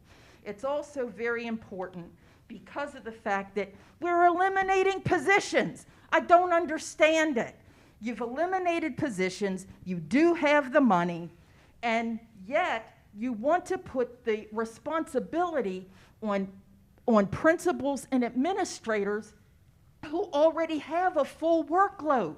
That is just too much. So it's necessary that we deal with that. I also want to speak to 8.01, which is the climate survey. The survey is free. But come on, you gotta pay trained professionals with the expertise to analyze the data. Otherwise, it's gonna really be meaningless. So I am in support of what the administration has offered.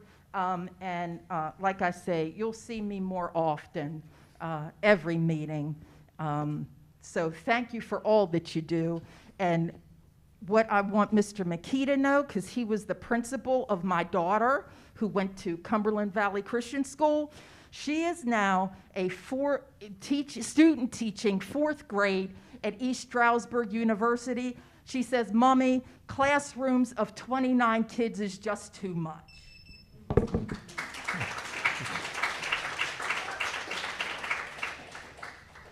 Thank you.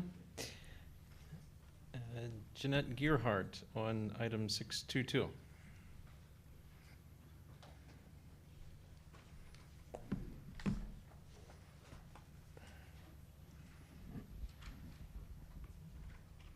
I'm a resident of Chambersburg and also a taxpayer, as well as a parent of children in school.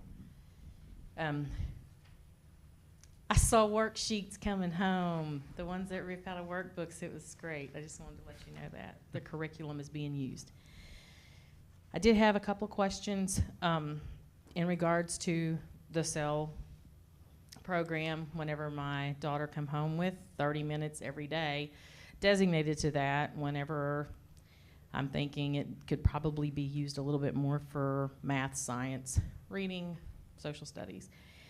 So I got on and I tried to do a little bit of research on my own. I got on and I looked under the educationviews.org, which spoke about the social emotional learning, Dr. Sure, that you were touching on earlier.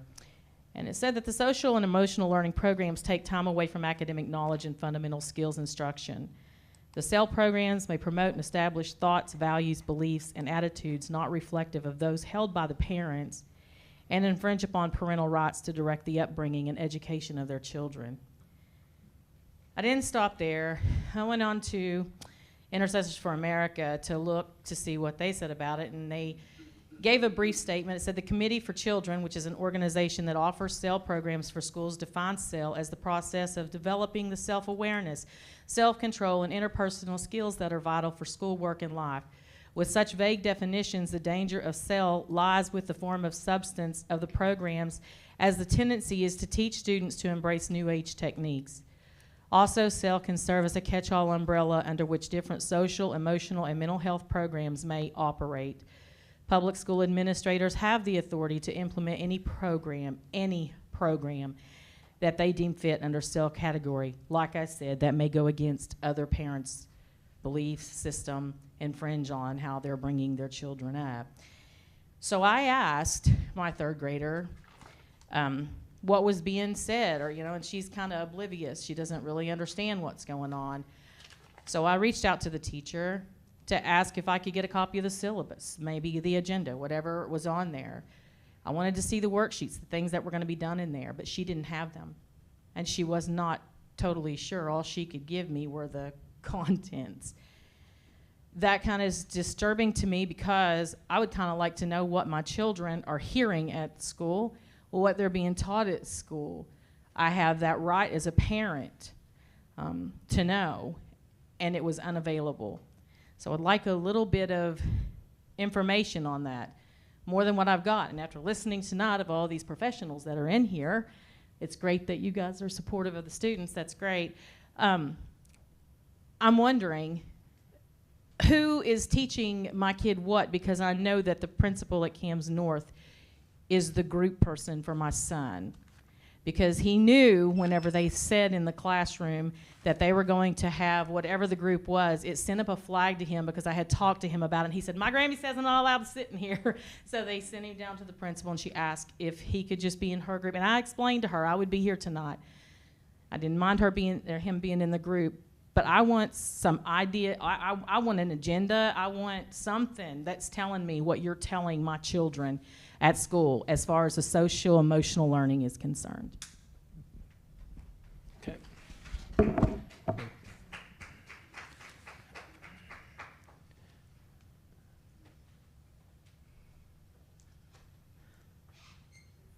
Valerie Jordan on 8.02 and 9.01.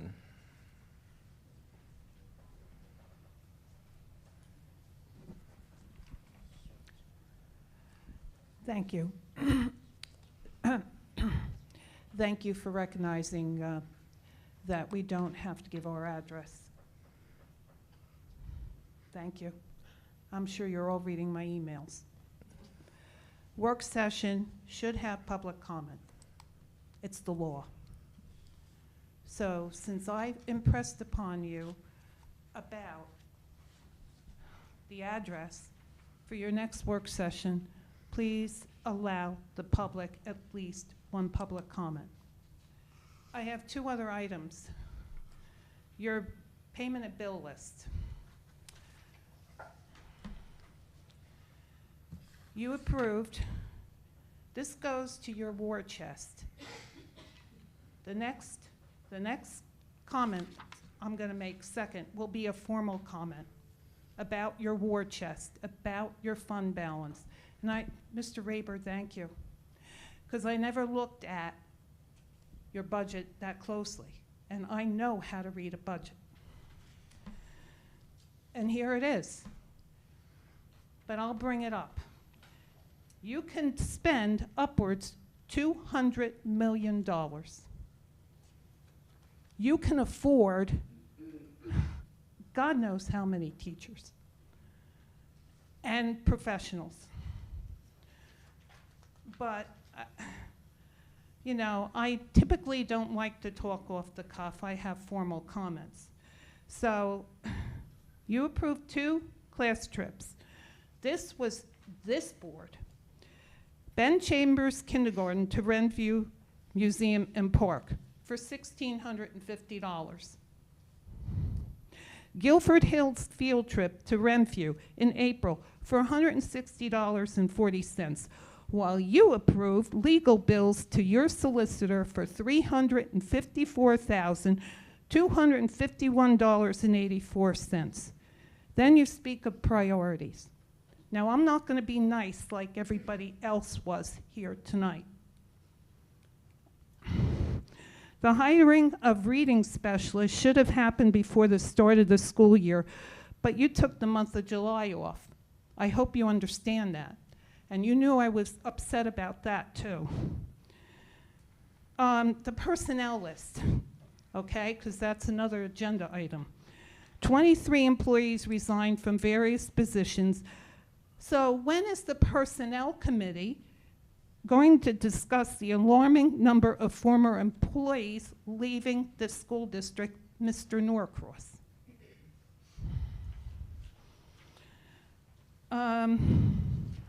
let's see. The REACH program, or actually it's not a program, it's a club. Dr. Diller, you know you have to recuse yourself tonight.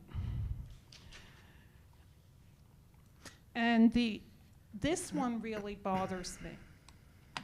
I don't understand why, because my husband mentored boys through Boy Scouts for nearly 25 years. The expulsion of an 8th grade student, Kurt, 1 year at Yellow Breeches.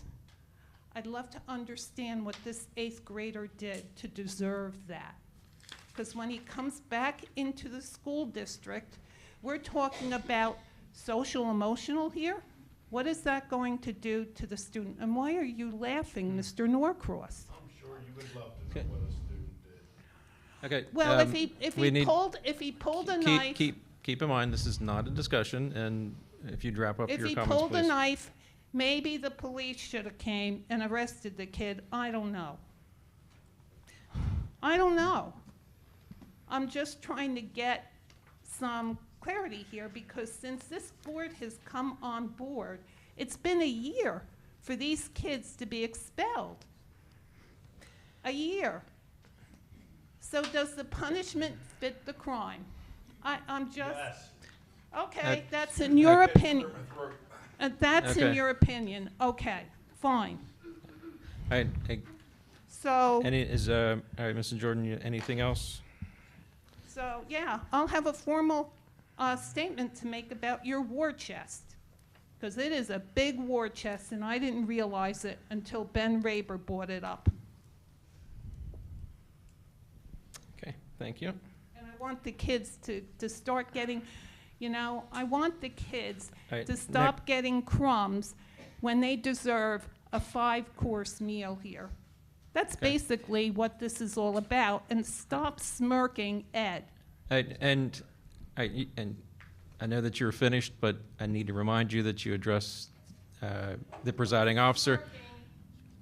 Okay, thank you, and duly noted. Maria Banks, 8.01.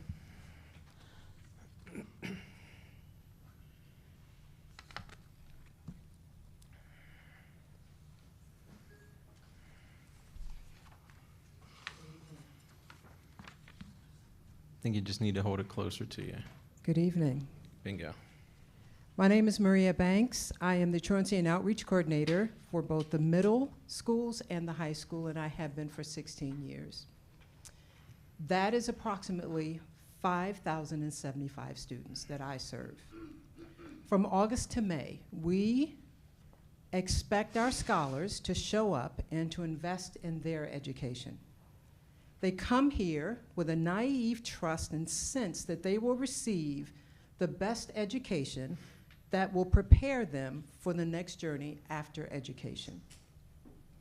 This should look different for each of our scholars.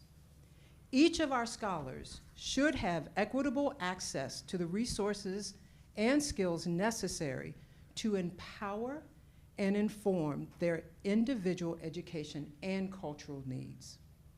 In fact, the PA Department of Education states the following: educational communities are seeking clarity around the purpose, intention, and need for equity, inclusion, and belonging in educational spaces. Can this board confirm that our current social and ethnic cultures align with this edict? Are our scholars benefiting from the defined equitable practices set forth by the Department of Education? As a truancy coordinator, I have seen desperate numbers of students of color on track for attendance conferences and truancy proceedings within the last year. That trend is also prevalent in the number of in-school suspensions. As a climate survey would shed light on the nuances and disparities associated with biases and practices that have not been challenged. Of equal importance, are we intentionally engaging our scholars in conversations, relationships, and decisions pertaining to their learning experience? Will the board commit to intersectionality, which is connecting intentionally with our scholars and building relationships, as Dr. Long mentioned in our opening day. School climate surveys seek to capture, analyze, and assess the various experiences of our educators, students, administrators, community members, and parents. The picture created from this investment creates a pathway for equity, inclusion, and belonging. Our students will not perform as learners if they feel that they must navigate around microaggressions, bullying, and judgments against their humanity. As educators, we are not required or expected to sacrifice any aspect of our humanity or dignity.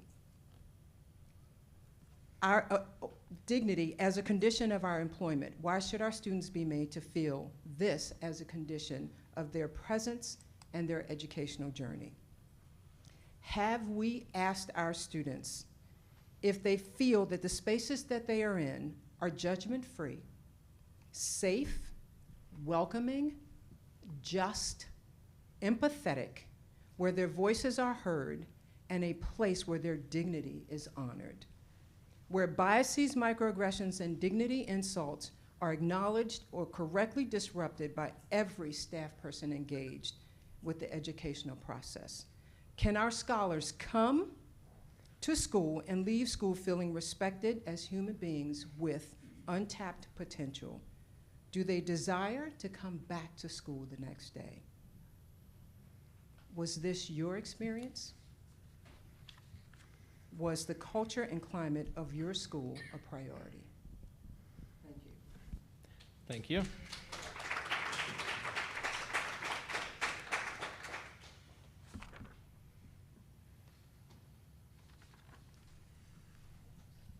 Okay, that's all that I see for public comment for items that are on the agenda. Thank you, everyone. So with that, we'll move to the. I have something for 7.06. Okay, it was. Come on up then. Yeah, it just said mental health, and it was for the other section. Okay.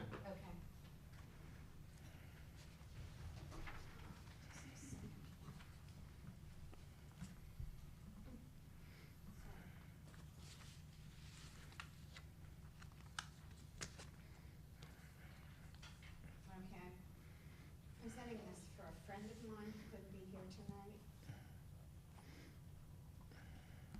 My name's Judy George, and I live in Chambersburg. The following was written by Cindy Shoemaker, a licensed professional counselor. Cindy lives in Chambersburg. Okay. Thank you. Cindy lives in Chambersburg also. It's not on. There? Yep. Okay. There you go. She's been a mental health professional in Chambersburg for 40 years. Cindy was not able to be present this evening, but very much wanted this to be shared. The youth mental health crisis is at an all-time high since the pandemic. There's a high level of increased need in community health, community mental health, referrals for outpatient therapy, psychiatric services, crisis intervention services, and inpatient mental health facilities. Students of all ages, K through 12, are struggling with the effects of prolonged isolation and related social anxiety, academic failure in a virtual education world, family financial stressors, and insecurities, and multiple and complicated grief and loss challenges. These children are coming to school each day with an increased need for high quality and comprehensive social and emotional services in the school setting. Normally, I would agree that such services might not be the responsibility of the education system, but accessing mental health services in the Chambersburg and outlying community is a huge challenge due to long wait lists and a lack of providers. I have been a mental health provider for over 30 years, and for the first time ever, I have a 6 to 8 month wait list. Other mental health agencies in Chambersburg have 1 to 2 year wait lists right now. As a result, it's imperative that the Chambersburg Area School District invest in a supervisor of social supports and pupil services professional to ensure coordination of care for the neediest of students in the district facing social and emotional challenges. There are a number of community-based mental health and social service organizations such as Penn's Youth Initiative, the Drew Michael Taylor Foundation, Over the Rainbow Advocacy Center, the Keystone Leadership Academy, that offer social and academic supports to students free of charge. The district administration leader would serve as a point of contact and coordinator to partner with such agencies to provide services to our students within the school setting. My understanding is that this position will focus on supervising the Chambersburg Area School District social workers who provide PDE mandated homelessness coordination through the McVinney-Vento Act to students and families experiencing housing insecurity. Also, social work leadership and supervision will be provided for the CASE and CABS programs across the district, which provide support to students who require specific behavioral and social emotional accommodations to be successful in the school setting. Further, a leader trained in the federally protected Chapter 15504 plan process and procedures for our students who have a disability that require accommodations based on a disability is needed to align with all legal requirements. Can I read a couple more paragraphs? No? Yeah, just real, like, how about a wrap-up? Well, she's just thanking you for considering how important it is to approve of investing in a supervisor of social supports and pupil services. Cindy Shoemaker. Okay, thank you. Okay, thanks.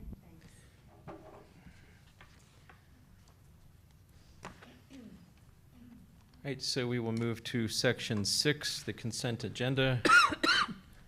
Does anyone on the board have any items they wish to have pulled for separate discussion?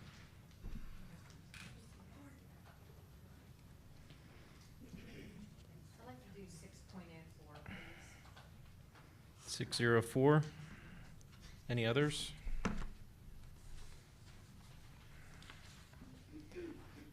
Okay, hearing none, we'll do a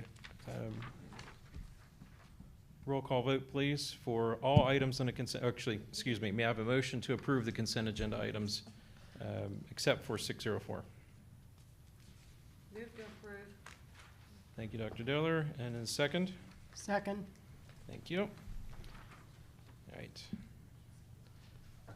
So, roll call vote, please. Dr. Diller? Yes. Ms. Gogler? Yes. Mr. Leonards? Yes. Mr. McKee? Yes. Mr. Norcross? Yes. Mr. Raber? Yes. Dr. Schur? Yes. Ms. Smith? And Mr. Walker? Yes. Motion passes 9-0. And may I have a motion to approve item 6, what was item 6.04, Cash's Student Reach Club? Move to approve. And a second? Thank you. And discussion? My concern just comes about troubled students asking kids for. Just so Bill can, make sure Bill can hear you. Thank you. Okay. I guess I'm just a little concerned here about troubled students asking some kids for advice because probably each one of them that they could talk to is going to give them a little bit of a different answer of what they think. And I just think that it should be left more for the professionals than what it should be for the kids themselves. That's just where I'm at on this. That's all. Okay. Any other questions or comments?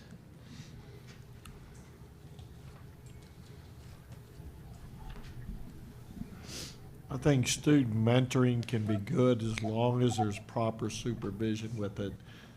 I know I was in a small school, principal of, And we had a program like this, but the key is, I think, is obviously supervision, you know, in that.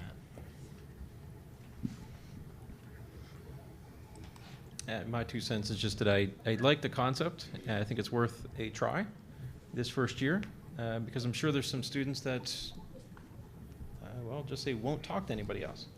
And I think it's also a good opportunity for students that are mentors to help and to give back in that manner. But completely agree with the comments made. We just need to make sure that there's appropriate oversight, supervision, and I'm sure that that's occurring, or will. Any other comments, questions? Okay, roll call vote, please, for 604. Ms. Gogler? Yes. Mr. Leonards? Yes. Mr. McKee? Yes. Mr. Norcross? Yes. Mr. Raber? Yes. Dr. Schur? Yes. Ms. Smith? No. Mr. Walker? Yes. And Dr. Diller? Yes. Motion passes 8-1. Thank you. All right. 7.01, may I have a motion to approve the BJC tax appeal settlement as presented? Move to approve. Thank you. A second. Thank you. Any questions or discussion? All right, roll call vote, please. Mr. Leonards? Yes. Mr. McKee? Yes. Mr. Norcross? Yes. Mr. Raber? Yes. Dr. Schur? Yes. Ms. Smith? Yes. Mr. Walker? Yes. Dr. Diller? Yes. Ms. Gogler? Yes. Motion passes 9-0. Okay. 7.02, may I have a motion to approve the Spirit Trust Lutheran Fourth Voluntary Agreement as presented? Move to approve. Second. Dr. Diller. Thank you. Dr. Diller, second. Dr. Diller was second, right? And Mr. Leonards, we're getting some odd noises.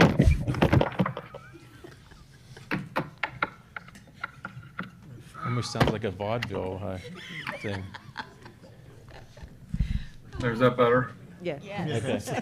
Okay. All right, so Mr. Leonards, we'll take you off mute. We just had heard some. Okay, all good then. All right. So we had a motion and a second for 7.02. Any discussion? Okay, roll call vote, please. Mr. McKee? Yes. Mr. Norcross? Yes. Mr. Raber? Yes. Dr. Schur? Yes. Ms. Smith? Yes. Mr. Walker? Yes. Dr. Diller? Yes. Ms. Gogler? Yes. And Mr. Leonards? Yes. Motion passes 9-0. Thank you.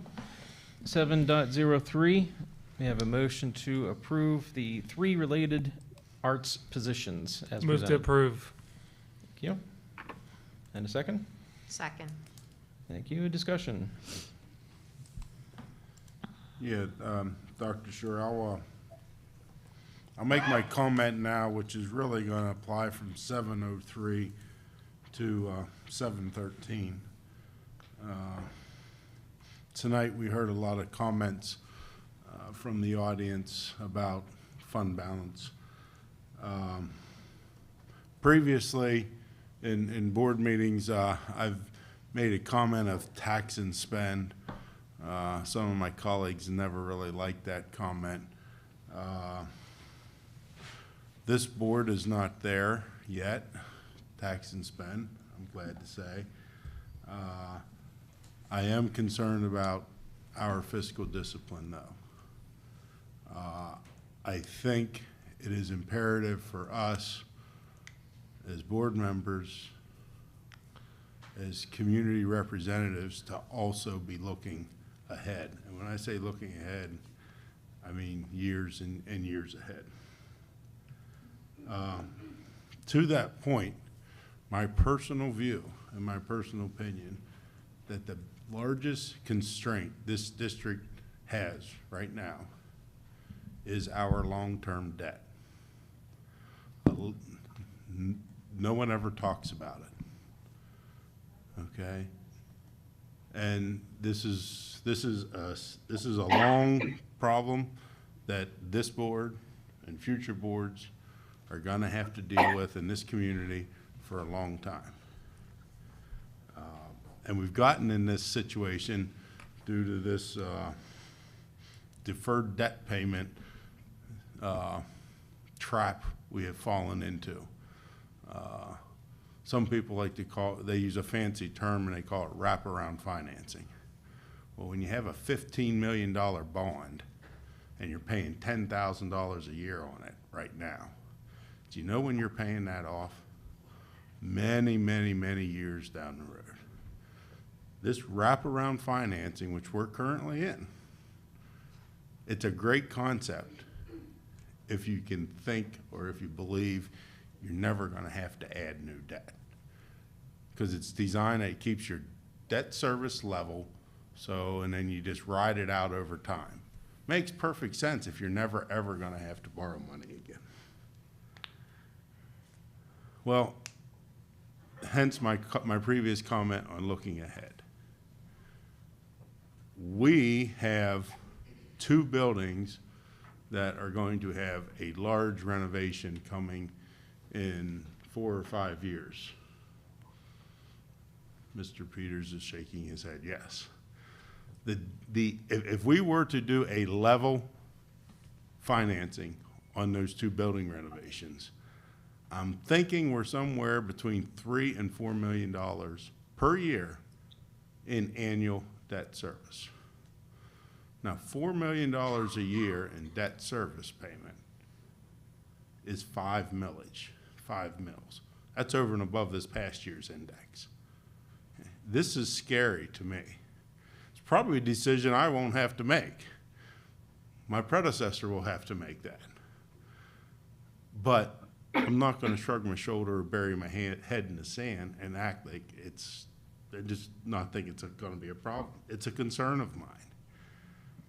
And it's because of this trap we are in with the wraparound financing. So what will probably have to happen, unless we find a way to come up and start, finding a way to come up where 5 years from now we have $4 million we can spend on additional debt service, we're going to borrow this money, we're going to pay minimal interest on it for 10, 15 years, and then the last 5 years we're going to pay exorbitant amounts on it, just so that annual debt service looks nice and level.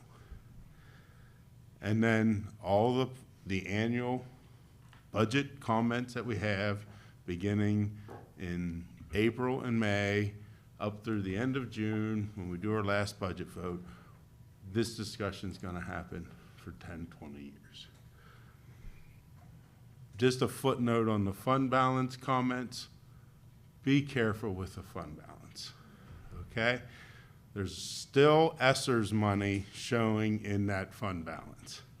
There are projects and things earmarked for that ESSER's money, okay? Here's a dangerous example of ESSER's money. And this is no one's fault. It's no staff member, it's no community member, it's no current or past board member's fault. 2.5 years ago, we said, okay, we're gonna spend, I forget, somewhere around $12, $13 million of ESSERs on building projects. Okay, and we identified a list of 9, 10, 11 buildings we were gonna work on. Well, you can't work on 9 buildings all in 1 year. So we came up with a schedule of how we were gonna do these 9, 10 building improvements over a course of 3 years. Well, this nasty little, COVID's here, expenses are up, costs are up. It's no one's fault. It's just the market we live in, right? You pay more for your pizza, you pay more for your gas, right? Well, these projects that we wanted to do in year 3, right? Our initial projection, we can't do, we can barely, one of those buildings, if we were staying in our, if we stayed in our initial projections, we couldn't do it. We're $3 million short from doing one of those buildings in year 3. Now, don't misunderstand me. We're gonna do this building. But you know where it's going to come from? Fund balance. So be careful. Don't get overexcited with a big fund balance number right now. The other part of fund balance, there have been many items. Heck, they're on the list tonight. You know, we've approved a lot of one-time items out of ESSER's money. For the past year and a half, we've approved reoccurring items out of ESSER's money. Well, that ESSER's money's drying up. We're still going to have those reoccurring expenses once ESSER's dries up. It's on the list here tonight. So July came and we heard that we were getting $4 million extra dollars. We were kind of hoping we'd have extra money. We had a priority list. Our priority list was running around $2 million, $2.7 million of items that were identified on our priority list. We get $4 million, and all of a sudden, our new priority list jumps to $3.8 million. And when you look at the priority list, that's why there's only $200,000 left going to capital reserve, whatever.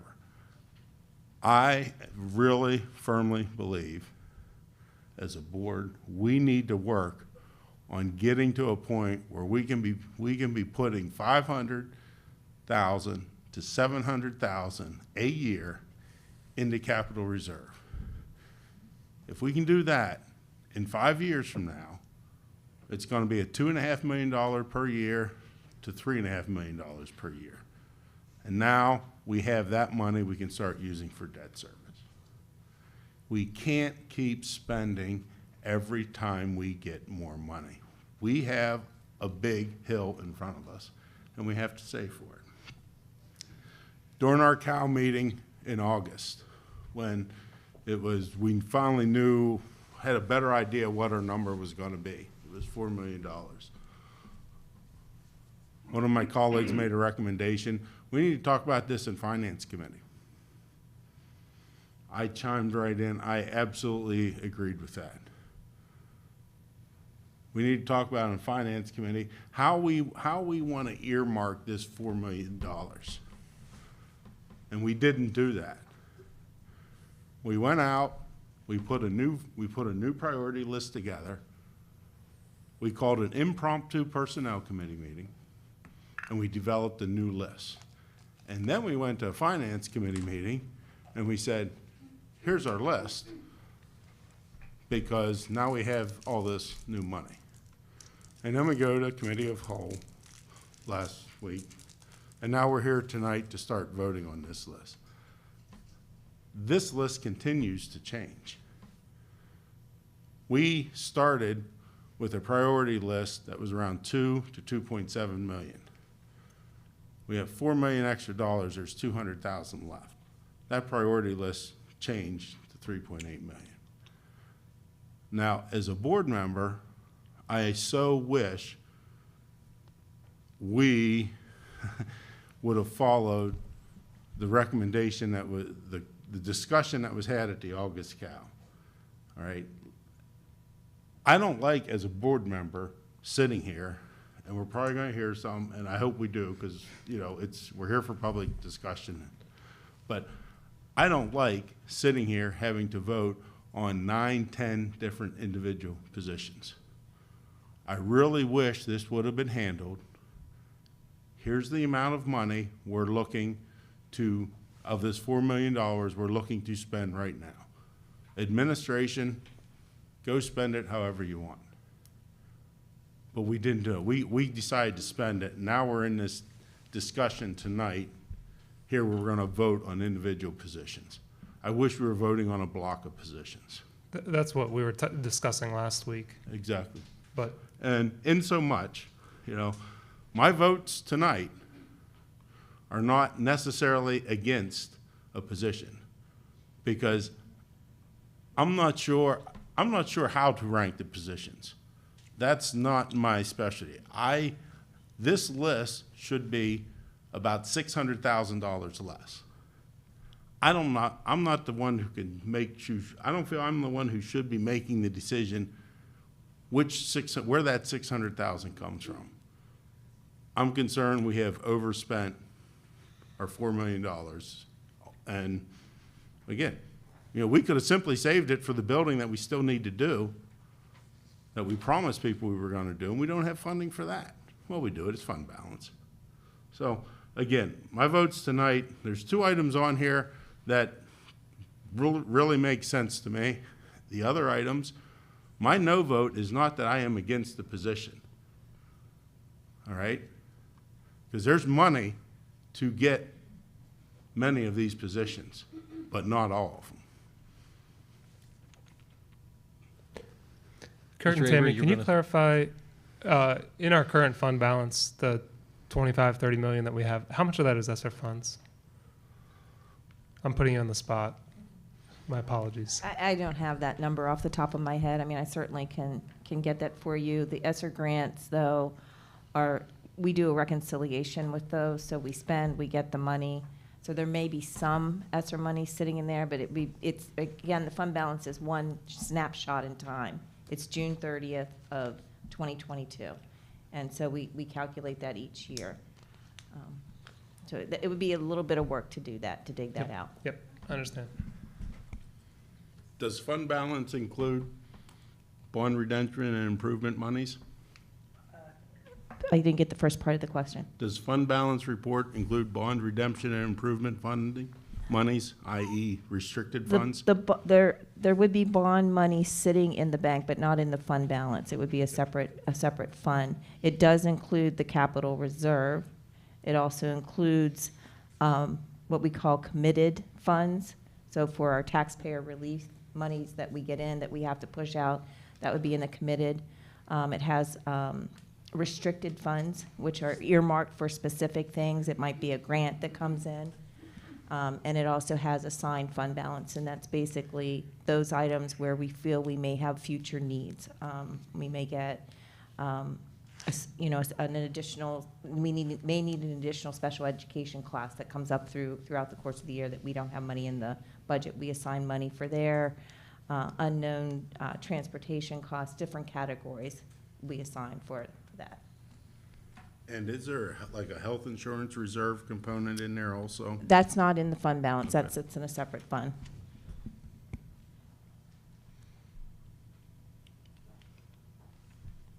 Mr. Raber, any other? I was just going to say, I'm only responding to Ed's comments for now, but I was just going to say for the public's understanding, the priority list was a working document, and we've made changes to that a number of times. The administration has. And I'm glad that it's changing because I think it's getting better. The more people you talk to, the more you talk to principals, the more you talk to department heads, you're going to make changes. We had a change in who is leading our district, and I would anticipate there to be some changes after that as well. So I'm, from my perspective, I'm very understanding of that dynamic, the priority list. A lot of the positions that were on there at the beginning are still on here. There have been some additions, but I think those additions have been with good reason.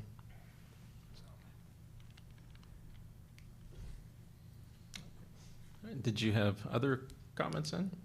In regards to the 3 related arts positions? No. Or, okay. I Any mean, other? I am supportive of this. Okay. I think that 40 students in, an elementary art class is a lot. So, yeah. So then, for the rest of the board, any other general comments that would address all of them that would be applicable to all, and/or items specific for 7.3? I was interested to hear that there are actually 2 teachers in these classrooms at Stevens. One is a substitute assisting, and I don't think the public, whenever they are hearing that there's 30 students in a class, realize that there are 2 teachers in that class.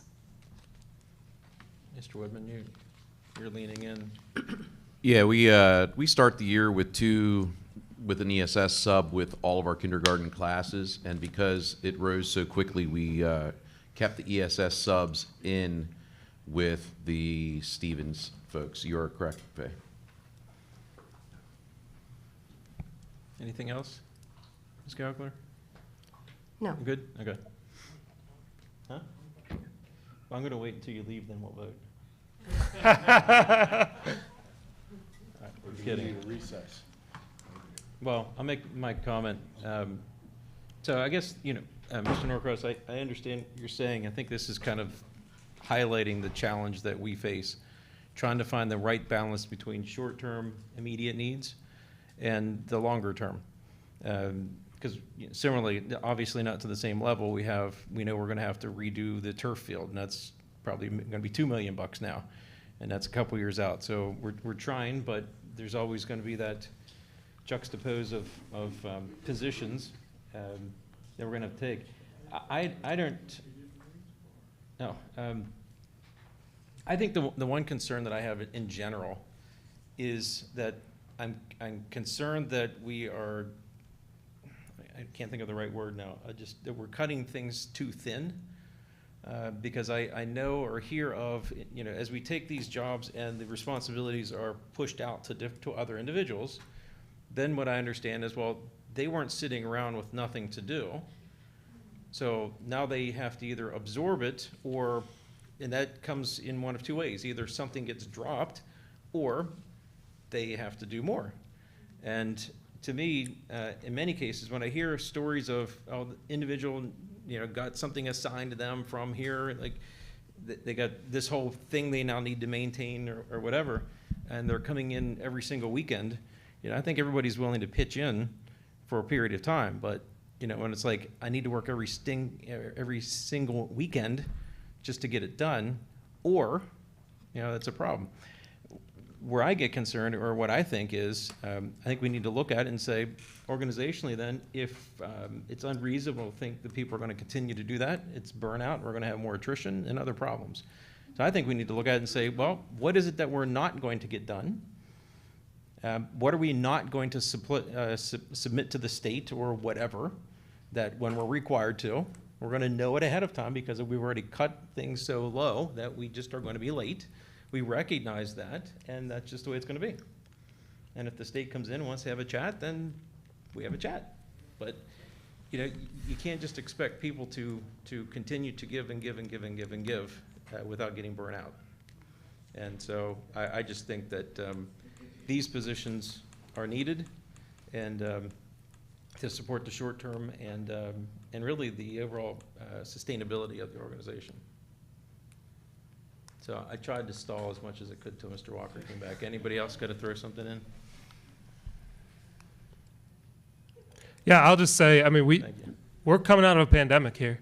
We talked in the spring about how students are behind by months in their education, some an entire year. And somehow we've got to close that gap. How long will that take? What I've read so far, I would love to hear from people who work in this field, but it's going to take years. And but I want us to be on a path there. I was doing a little bit of reading about this, and I'm open to hearing other perspectives, but research shows that on average it'll take 3 years to get caught up from being behind by 4 to 9 months. In some places it's higher for a lot of different reasons. One, if you're in schools that are underfunded, if you're in schools that have a high percentage of economically disadvantaged students, that's us, that's 59% of our students. It can take longer. One question I have is, how much are we investing? From the looks of it, we're hesitant to invest all that we can. Instead, we're stockpiling it. We have more in our reserve fund. I was looking at our data on how much we have in our fund balance, and it's like off the charts right now. The amount of, and for the public, if you want to see, like, here's how much we have right now. We're all the way at 30 million in the reserve fund. That's unprecedented. And we're debating about whether or not to add teachers when we have 40 in our classes. That's unreal. We had, if you look at the 50 largest school districts in the state, our teacher ratios here are the worst. There's no district that has a worse student to teacher ratio. If you look at the 50 largest districts, we have 500 districts in the state. We're the 21st largest. And why? I ask, why do we have classroom sizes that are larger? It's because we're underfunded. When you look at the 50 largest districts, right now, in terms of per pupil spending, we're 48th. We have underfunded our schools, and that's got to change somewhere. I'm here to say I'm for kids. I'm for investing in kids. I'm for investing in education. I'm for investing in our teachers and support staff. And I'm looking for board members to join me. This is crazy. We're trying to come out of a pandemic. We're trying to close a gap with learning loss, and we're debating about whether or not 40 is too much, 30 is too much in a kindergarten classroom. We have people that are going to vote no for that? Are you serious? That's crazy. That's crazy. Are we for the teachers or not? Are we for the kids or not? Are we for education or not? If we're not for education, what are we doing here?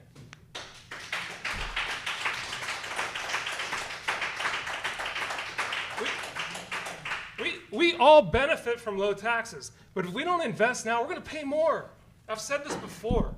We're either going to pay a little bit more now or a lot more later, because the cost to all of us when kids don't succeed academically is substantial. When kids don't read by a third grade, when kids drop out, they have less job opportunities. They have a higher chance that they end up incarcerated. Are we going to invest in education or incarceration? We have to make a decision. Which one do you want to prioritize? I would rather invest in education. And that we're having a debate about that. Whether or not this is a good way to spend our money. When we have $30 million in our reserve fund, I looked at the largest 50 districts. We're right on average. We have a healthy reserve fund right now. I'd love to hear, in regards to the ESSER's funds, how much is that inflated? But all the other districts have that in the mix as well, okay? And the expenses we will pay as a community if we don't invest in education in the long run are substantial. When kids don't have the skills they need to get jobs, to hold jobs, to really thrive, that impacts not just their own life, it impacts their family, their neighbors, right? Their coworkers, their places of worship, everything. Everything is impacted when we don't invest in education. And so that's what I have to say about the general, just overall, like this is our time. I don't want to look back years from now and think, what did I do? We had a pandemic. This is once in every 100 years or something like that. Who knows? We have a pandemic. We have substantial learning loss. I'm going to look back on this years from now. What did we do to help kids recover? I'm not going to be saying we cut positions. That's what we did. We saved the taxpayers' dollars. That's crazy. We did that for taxpayers? When we have kids, the kids are our present. They're our future, but they're also our present. We need to invest in them now. They're here right now in our community. I care about kids. I care about education, and I want to see us move these items forward. I thought, thank you to everyone that spoke tonight. I thought this question that stuck with me most, though, is how are the children? Educationally, mental health, everything that was said tonight, it was incredible. How are the children? If you spend time talking to kids, you know we need to invest in kids. That's all I have as far as general stuff. We can't afford not to invest. Okay, thank you. Anything else, general comments or specific to 703? Okay, hearing none, then we'll roll call vote for 703, please. Mr. Raber? Yes. Dr. Scher? Yes. Ms. Smith? Yes. Mr. Walker? Yes. Dr. Diller? Yes. Mr. Gogler? Or Miss Gogler, I'm sorry, I apologize. Yes. I was thinking of Frank. I know. Mr. Leonards?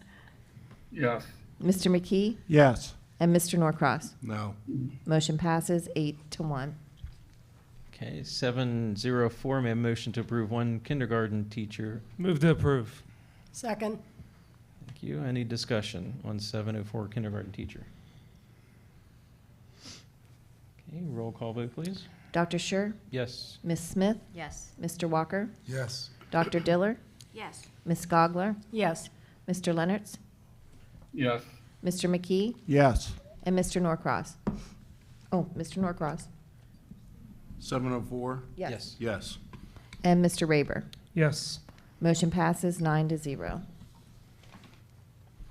Okay, and since this one is one that we already have we're past due on this particular need, as we talked about, with this approval, is that administration's okay to proceed with getting him on board? And obviously, we'll have the formal approval in a subsequent personnel committee, or personnel report. Yeah, that's good. Okay. Thank you. 7.05, a motion please to approve 2 interventionalists. I move.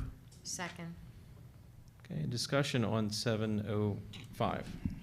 Yes, I just wanted to express my opinion on the fact that we finally got intervention specialists on this list. They weren't even on the list originally. They were on the bottom of the list totally for next year.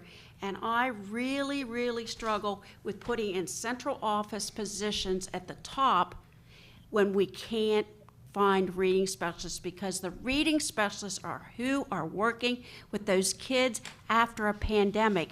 We should really be adding a whole bunch more, but at least 2 is a start. I mean, I'm like begging. I would have loved to have had 6, but I at least tried to push for 2 so that we could at least get 2 through. So the prioritizing of reading specialists over central office has been most difficult for me. Other comments?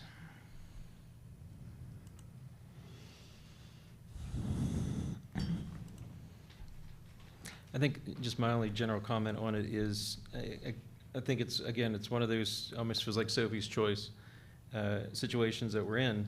I think we heard quite a few folks tonight talk about central office, specifically 706 being an important need as well.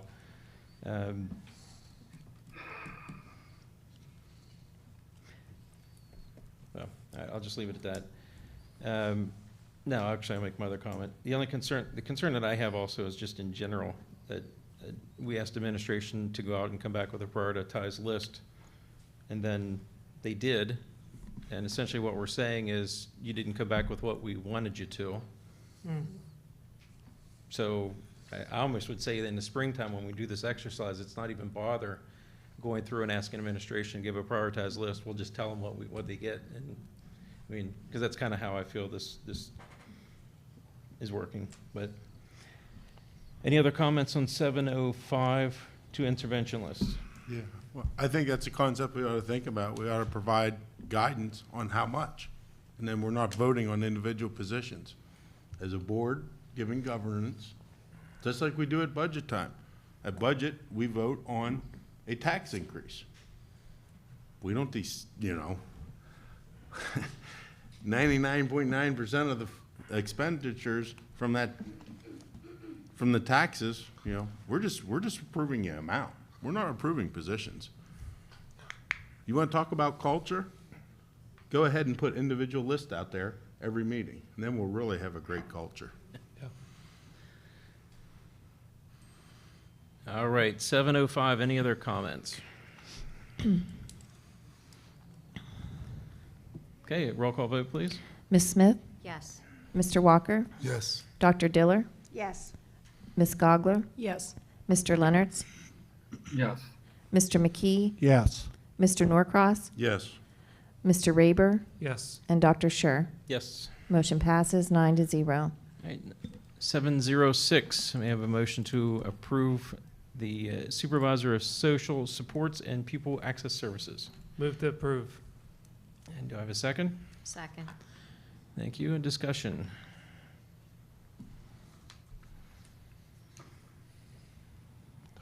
Hearing none, roll call vote, please. Mr. Walker? Yes. Dr. Diller? No. Ms. Gogler? No. Mr. Leonards? No. Mr. McKee? No. Mr. Norcross? No. Mr. Raber? Yes. Dr. Schur, Yes. Ms. Smith.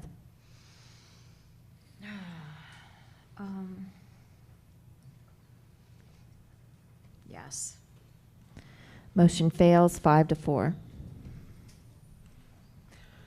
7.07, may I have a motion to approve a one ESL middle school teacher, ESL teacher for the middle school? Move to approve. Thank you. And a second? Second. We're tied, right here. Should I flip a coin? Either one. All right, any discussion on 707? Okay, roll call vote, please. Mr. Walker, Yes. Dr. Diller, Yes. Ms. Gogler, Yes. Mr. Leonards, Yes. Mr. McKee, Yes. Mr. Norcross, No. Mr. Raber, Yes. Dr. Schur, Yes. and Ms. Smith. Yes. Motion passes 8-1. You have a motion to approve 708, CAVE 8 classes a day stipend and increase secretary to 248 as presented. Move to approve. Thank you. In a second? Second. Any discussion?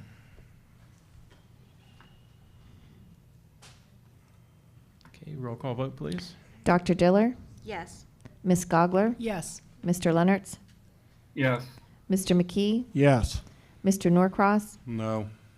Mr. Raber, Yes. Dr. Schur, Yes. Ms. Smith, Yes. Mr. Walker. Yes. Motion passes 8-1. Okay, a motion for 709, a motion to approve Dean of Students caches as presented. May I have a motion, please? Move to Move to- approve. Second. Okay, any discussion? I have one. I have a hard time with this, I feel like we're getting too top-heavy, and I'd like to see teachers before I see somebody else, a dean of students in caches. I don't know, I guess I'm looking at the assistant principals of taking care of that, and I know that they got a heavy load, but when it comes down to it, we need teachers more than we need more administration, and that's just where I'm at on here. I mean, like I said, we need kindergarten teachers. That's just where I'm at. I'm not for putting another person, fill in this spot. We need both, just to be clear. Well, we do, but Yeah. I just want to I'm say in that favor of I'm more like, teachers. if I also think the sentiment that we have an administration that's too large, I would love to see the data on that. Is our administration really too large? Or for the size we are, is our administration size really I quite don't know, reasonable? but I'd like I to hear s- from teachers on a regular basis about how they don't feel adequately supported in their role. And we are losing people. A good administration does a lot to support our teachers and the people that are on the front line serving our kids. And so just to be clear, I don't think that every central office position is a bad use of our tax dollars. I don't think so either, but I Yeah. think you have to pull the reins in too, and I think that decisions have to be made. that We've you been can't keep doing that saying for yes years, to though. We cut everything, 100 but positions. It's okay. It's We all cut right, 100 all right? positions. It's just where I'm at, okay? We cut 100 Good with positions that. a dozen years ago, and we've been making cuts ever since. Okay. All right. Ms. Smith, anything else? No, I'm done. Okay.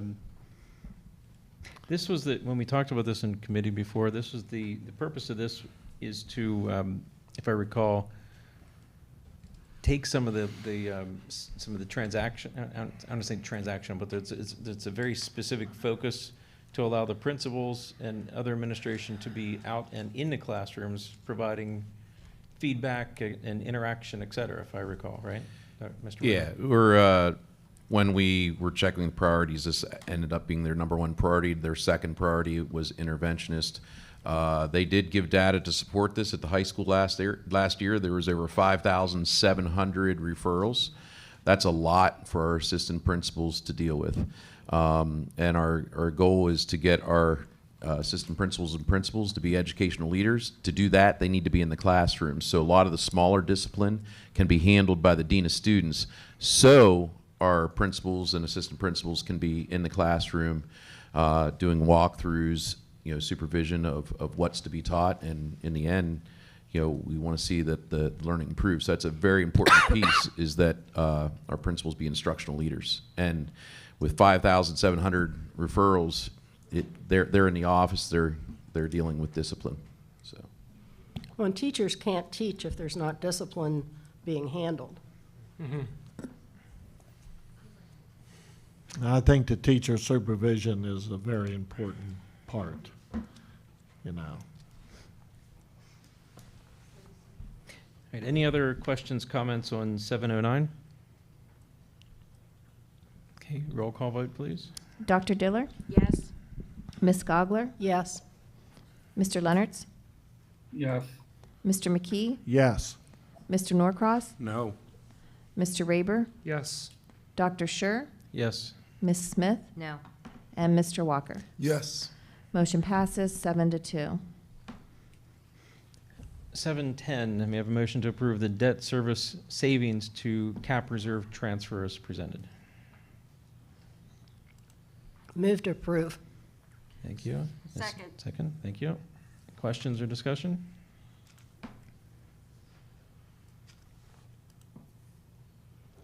Hearing none, roll call vote, please. Ms. Gogler? Yes. Mr. Leonards? Yes. Mr. McKee? Yes. Mr. Norcross? Yes. Mr. Raber? Yes. Dr. Scher? Yes. Ms. Smith? Yes. Mr. Walker? Yes. And Dr. Diller? Yes. Motion passes 9-0. Thank you. 711, may I have a motion to approve the additional funding for technology as presented? Move to approve. And a second?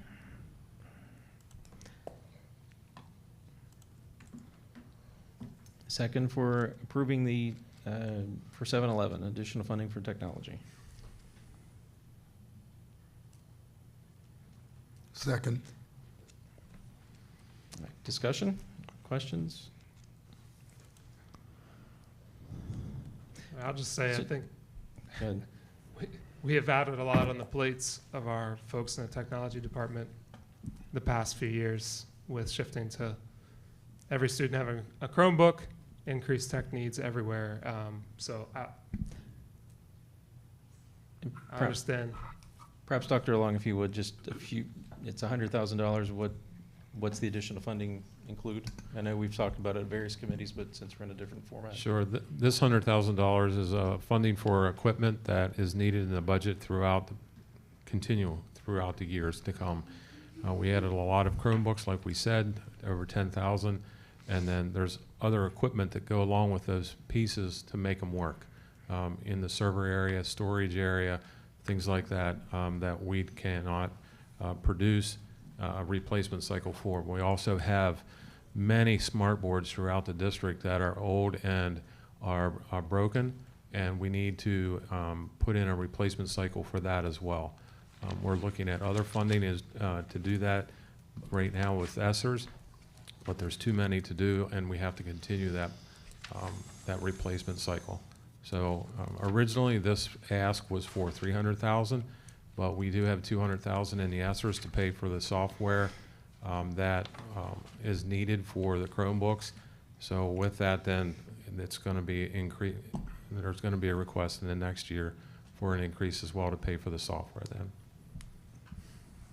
Okay. Any follow-up questions for Dr. Long? Okay. Any other discussion on 711? Hearing none, roll call vote, please. Mr. McKee? No. Mr. Norcross? No. Mr. Raber? Yes. Dr. Scher? Yes. Ms. Smith? No. Mr. Walker? Yes. Dr. Diller? No. Ms. Gogler? No. And Mr. Leonards? No. Motion fails 6-3.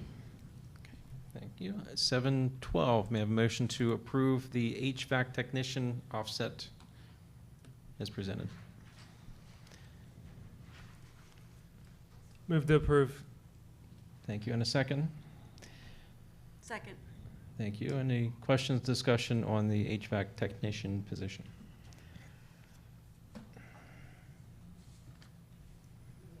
Okay. Hearing none, roll call vote, please. Mr. Norcross? No. Mr. Raber? Yes. Dr. Scher? Yes. Ms. Smith? No.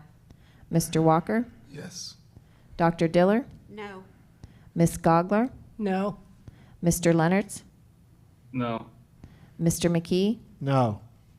Motion fails 6-3. Okay. 713, may I have a motion to approve one autistic behavioral support specialist? Move to approve. Second. Thank you. Any discussion on 713? Okay, hearing none, roll call vote, please. Mr. Raber? Yes. Dr. Schur? Yes? Ms. Smith? Yes. Mr. Walker? Yes. Dr. Diller? Yes. Ms. Gogler? Yes. Mr. Leonards?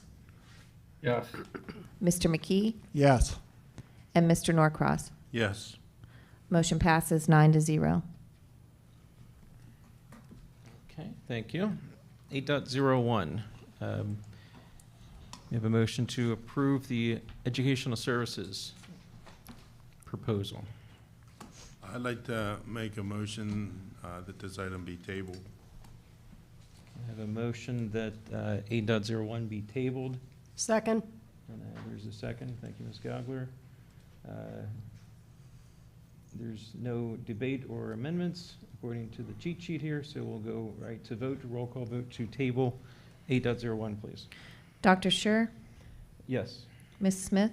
Yes. Mr. Walker? No. Dr. Diller? Yes. Ms. Gogler? Yes. Mr. Leonards? Yes. Mr. McKee? Yes. Mr. Norcross? Yes. And Mr. Raber? No. Motion passes 7-2. Okay, 8.01 is tabled. 8.02, we have a motion to approve the expulsion of an 8th grade student for 1 year as presented. Move to approve. And a second? I second it. Okay, any, obviously you can't get into specifics. Right, just, you know, the obvious for board members, if we want specifics, we'll go to executive session. I'm talking about a minor. Okay. Roll call vote, please. Ms. Smith? Yes. Mr. Walker? Yes. Dr. Diller? Yes. Ms. Gogler? Yes. Mr. Leonards? Yes. Mr. McKee? Yes. Mr. Norcross? Yes. Mr. Raber? Yes. And Dr. Schur? Yes. Motion passes 9-2, or 9-0, excuse me. 8.03, may I have a motion to approve the McGraw-Hill ELA curriculum resources as presented? Move to approve. Second. Thank you. Any questions, discussion? Mr. Woodman, you look like you're leaning in. Any comments from Mr. Woodman? Sure. This is, with increased enrollments and also that we're providing this for when we did the original count, we're using Edgenuity. We're still using Edgenuity for one more year for CAVE students, and that's what I'm referring to, but we need to have these resources also for our students in CAVE. We just had a presentation yesterday to our CI&T committee with so many elementary students coming back from CAVE, so the need for more consumables as well as at the high school level, and also to have some extras on hand. And this is coming from the assigned fund balance, which, if you remember back to the budget presentations, the assigned fund balance did a lot for about $3.5 million for our resources purchasing that we're going through. We're working on math right now, 9 to 12, and then it'll be science and social studies. Okay, any questions?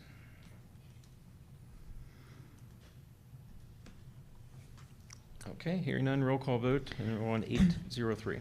Mr. Walker? Yes. Dr. Diller? Yes. Ms. Gogler? Yes. Mr. Leonards? Yes. Mr. McKee? Yes. Mr. Norcross? Yes. Mr. Raber? Yes. Dr. Schur? Yes. And Ms. Smith? Yes. Motion passes 9-0. Thank you. 9.01, we have a motion to approve the personnel actions as presented. Motion to approve. Thank you, and a second?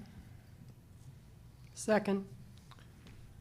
Thank you. Any questions, discussion?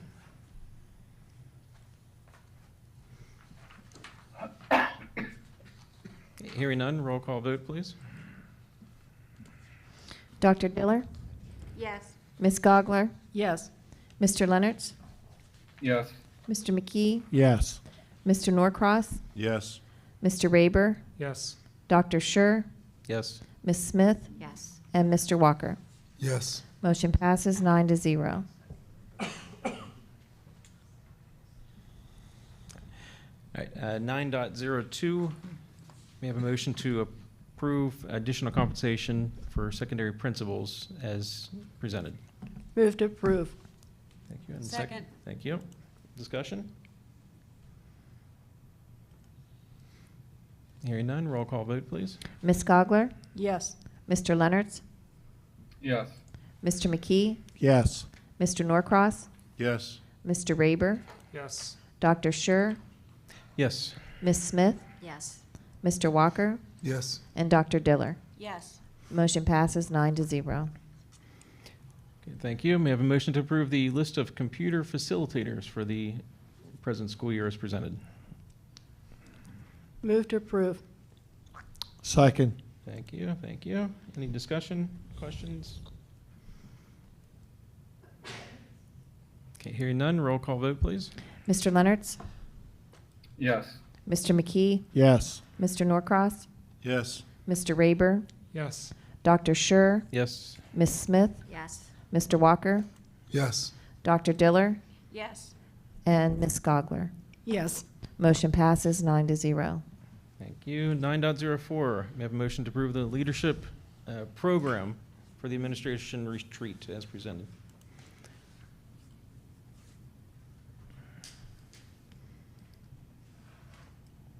Any motion to approve this?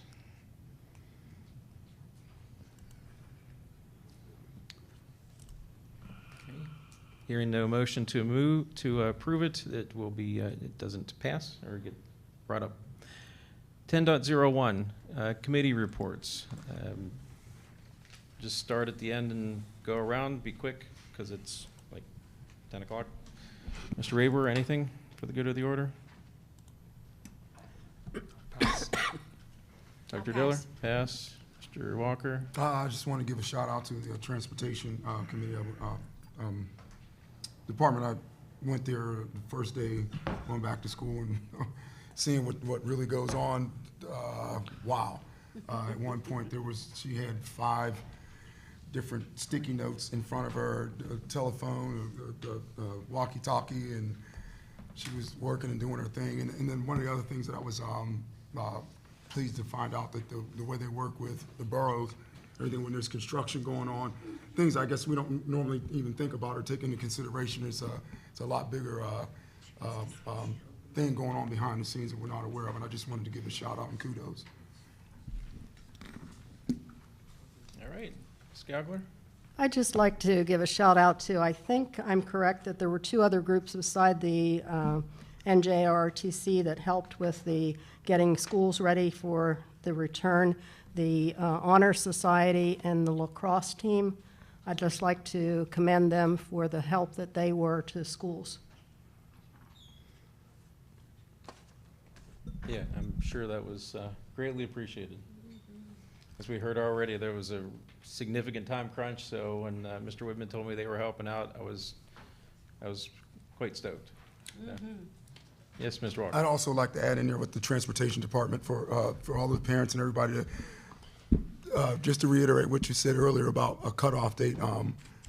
I saw what they were having to deal with too when parents were signing up at the last minute and everything, and Transportation Department was scrambling, trying to move and do certain things. So just to reiterate what you said earlier, maybe putting a cutoff time in there. So.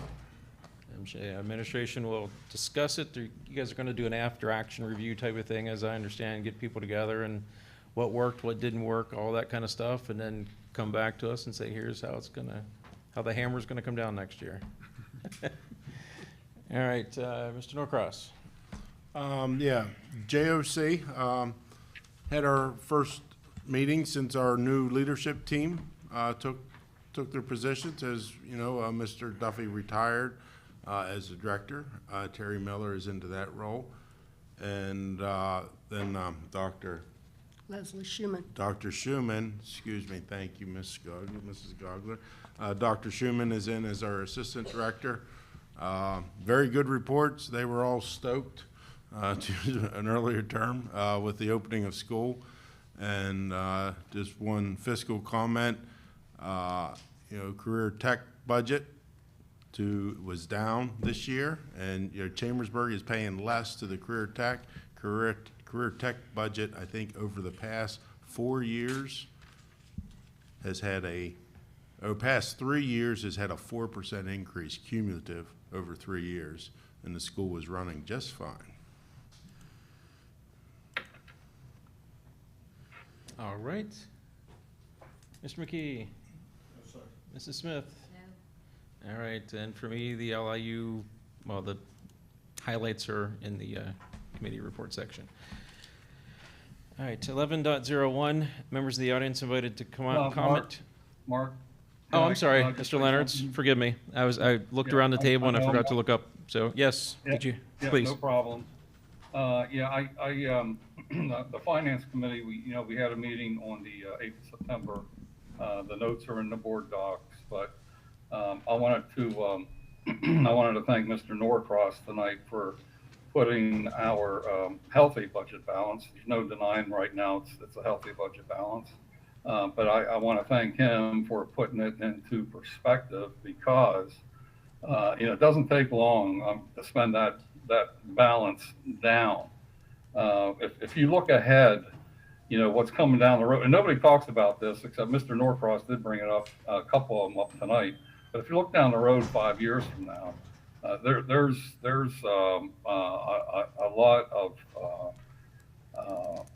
a lot of things that's got to be that needs paid, including the 2 renovations that Mr. Norcross mentioned.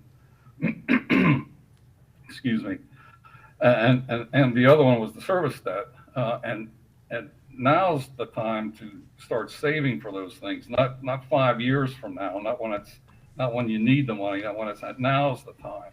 So yes, the fund balance is healthy. Yes, we have money. Yes, we do right now.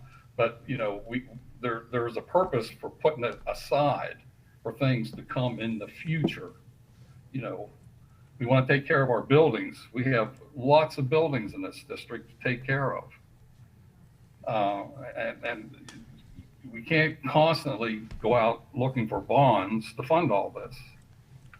It just adds to the service debt. You gotta look ahead. Okay? So anyway, thanks. Took a little bit of my thunder, Mr. Norcross, but I appreciate your, I think you said it very eloquently. Great, and apologies again, Mr. Leonards, and also thanks for, I know we get some phone noise, et cetera, but I know it's challenging to attend these meetings remote, and I appreciate hopefully we won't be remote much longer. I should be out of here in a month. Hopefully, yeah, but it is appreciated. Thank you. You want to leave the great state of New Jersey? All right, 11.01, members of the audience invited to comment on non-agenda items. 3 minutes again. All right, so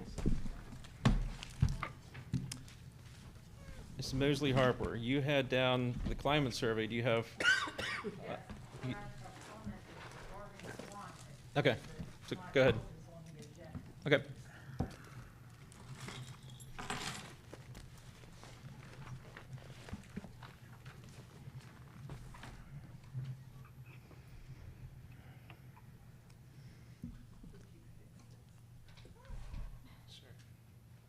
Hello?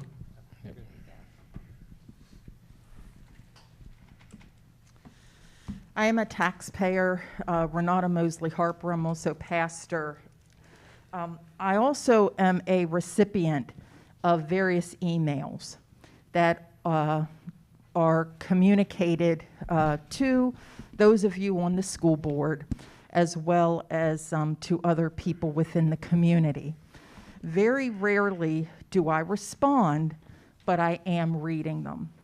I think, Dr. Scher, that you have established a decorum, a professional decorum at the school board meetings, and I appreciate that.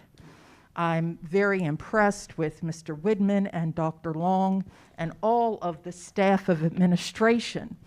Mrs. Stauffer, you are always a professional. And so it's a pleasure to come here. I'm trying to invite more of my congregants to come, more parents, even students, so that they can come. But I think that the way we represent ourselves is not just here in this meeting, but also when it is that you're a recipient of an email and you may not like what's being said. But just please remember that you are a school board member, whether you're in the school board or outside. And it's important to maintain a climate of professionalism, even in the way that you respond in an email. That's what I wanted to say regarding climate. Thank you. Thank you.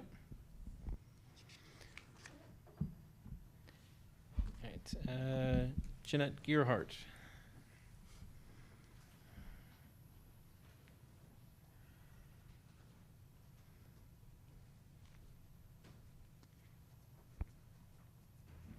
I just wanted to say that upon receiving the all schools getting the free breakfast program that's getting ready to start, I know there's been some issues with kids that are already participating in those programs at some of the bigger schools, especially those that aren't riding the bus. They're maybe getting dropped off, and I'm speaking Scotland Elementary School and also Fayetteville Elementary School. Sometimes when you wait in that line, by the time you get your kid up to drop them off at the door, it's like almost right at the cutoff. So when the kid goes in and they're trying to eat in there, there's not enough time for them to eat. I listened to a kindergartner's mother tell me that the little girl was going to school to eat, and K2, and they had to get up, and the only thing she was able to eat was her cheese stick. The rest of the food had to go in the trash. So I mean, if we're going to make that available to all the kids, I don't know what the answer would be. I don't know if it's opening the doors maybe 5 minutes earlier. But some of these kids are merely just throwing their food in the trash and they're not talking. That has been an excuse. They're not talking, because when my older kids were at Scotland Elementary School at the old building, before they locked the doors, I went up there and I looked in and I watched to make sure my kids were not talking. They're shoving that food in as fast as they can get it in. So I said that I would say something, so I wanted to kind of bring that out. Maybe there's a solution for the bigger schools. Thank you. I'm sure that, Mr. Whitman, you guys you have that on your radar. You're watching for it. All right. Thank you. Mrs. Jordan.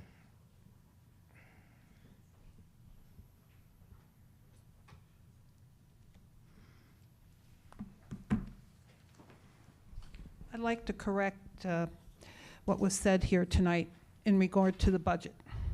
ESSERS is a separate line item in your budget. Do you want me to share that with you tomorrow? I will. Now, Mrs. Gerhart was kind enough to me, I'm going to share some numbers with you. 2011, 2012, your long-term debt back then was $178 million. The budget was $109 million. 2022, 2023, your budget's $175 million. Your debt, $153 million.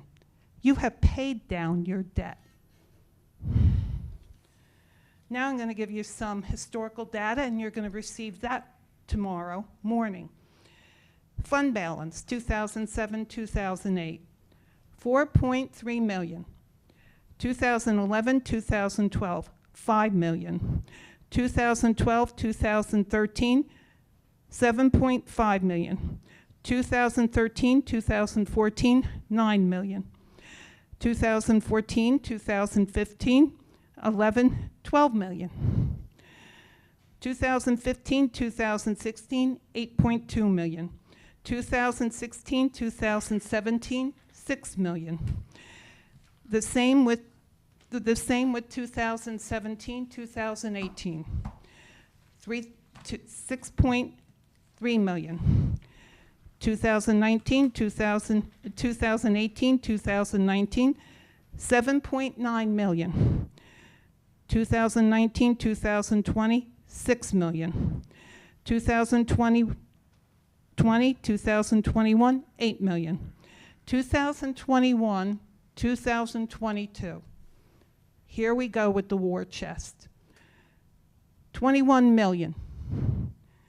2022, 2023, 24 million.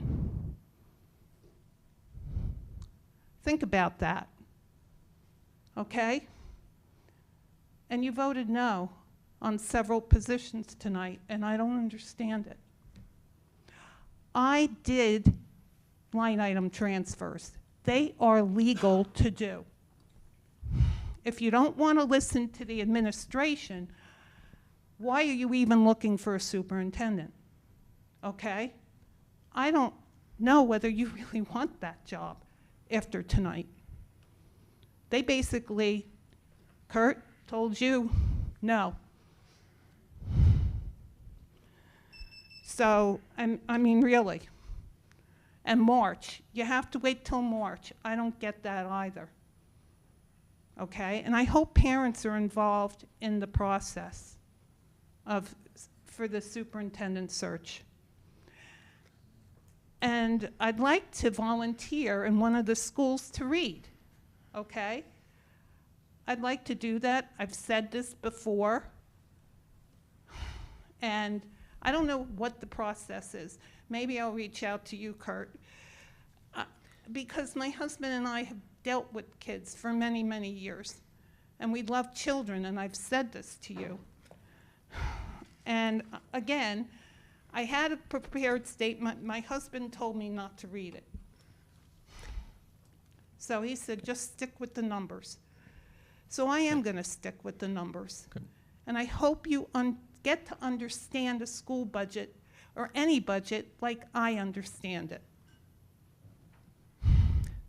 Right. So we go from 4 million You think your to time's 24 expired. million. Right. But we don't have any money. Give me a break. Okay. Thank you very Is much. there someone else coming up? Yes. I'll leave it off. Maria Banks.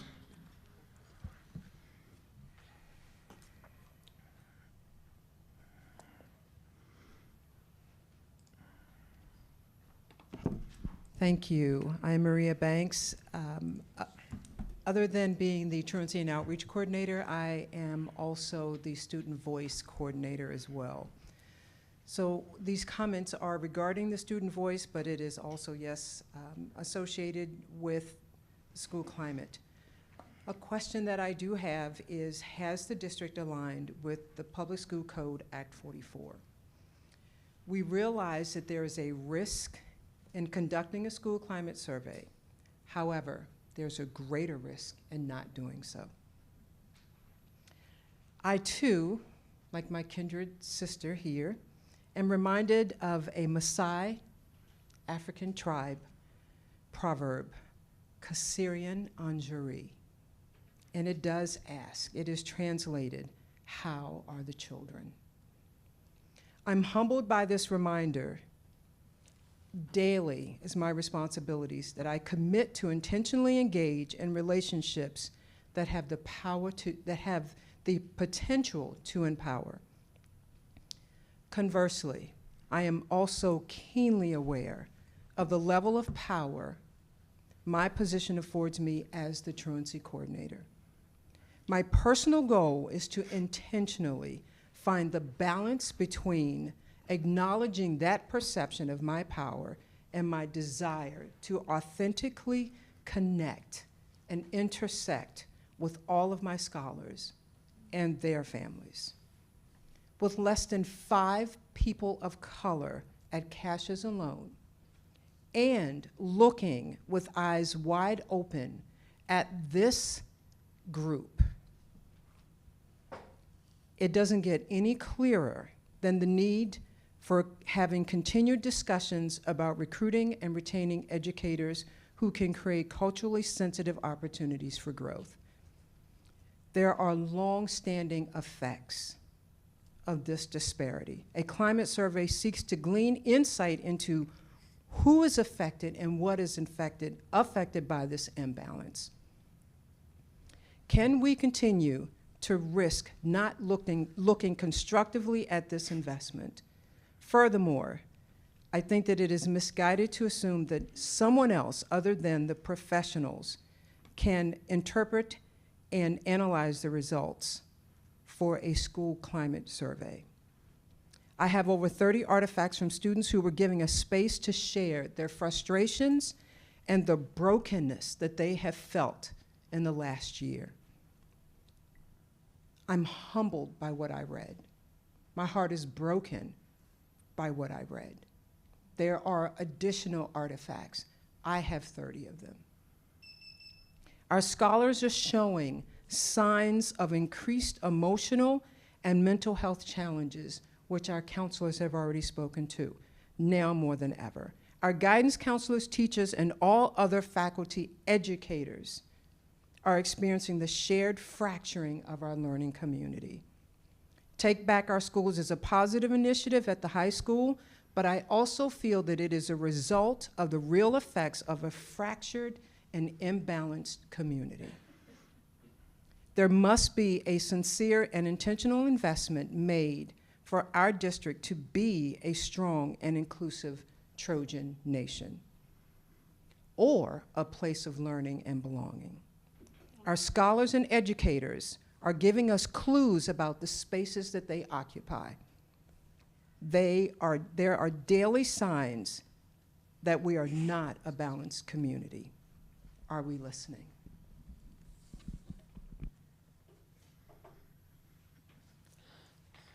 Thank you. Faye Hall. Okay.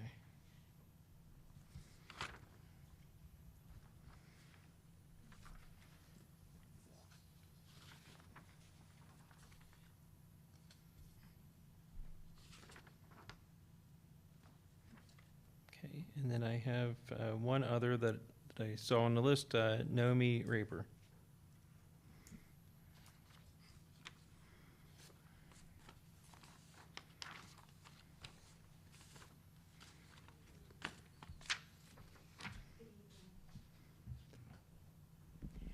Good evening. My name is Naomi Raber. I live here in the borough. I worship here in the borough, and I also work here in the borough.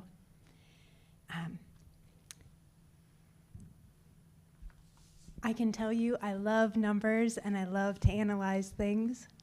I also love stories. And there's a story from this past week that I just feel like I have to share with you. So due to where I work, I have a clear view of one hotel and 2 motels who have adjoining parking lots. Now, last year, I saw buses and vans go to all of these buildings and pick up kids every day. I saw them in the morning, I saw them in the afternoon, I saw them playing in the adjoining lot to the parking lot where I am. And these are your students who are living in very transitional accommodations. And I know I didn't choose the parents I was born to. I'm thankful for the ones I had. And I think about these students and say to myself, did they choose the parents that they have? No, they just arrived here in the world and they're making the best chance at it that they've got. As I keep an eye on our vacant lot and also the students that are coming through the area, I noticed something unusual, especially uncomfortable. As I was coming back from lunch, I saw 2 police officers leaving one of those hotels. They had been called in because someone hadn't paid their bill. They had done their duty. They had taken a mother and 2 of her children and had set her out on the back door with their 5 bags of items. That will now be 2 fewer students for me to just keep an eye on in our back area. They went from being in limbo to being homeless. And I want to know, who's going to keep an eye on them now? Where are our social workers now? Where are our aides now? And I don't know what to offer to those children. But I want to be the community member that says, I witnessed this. And there are 2 elementary students who are somewhere now. Thank you for your time. Thank you. And see, I think Chris Lee, you wanted to. Okay.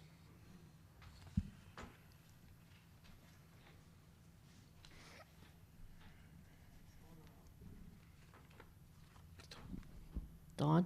Yep. My name's Chris Lee. I am also a taxpayer and a grandmother, and I have grandkids in this school system. And like board members have said tonight, you need better reading. These kids are behind in reading. These kids are going to take 3 years to get caught up. What about the seniors and the juniors? They don't have 3 years.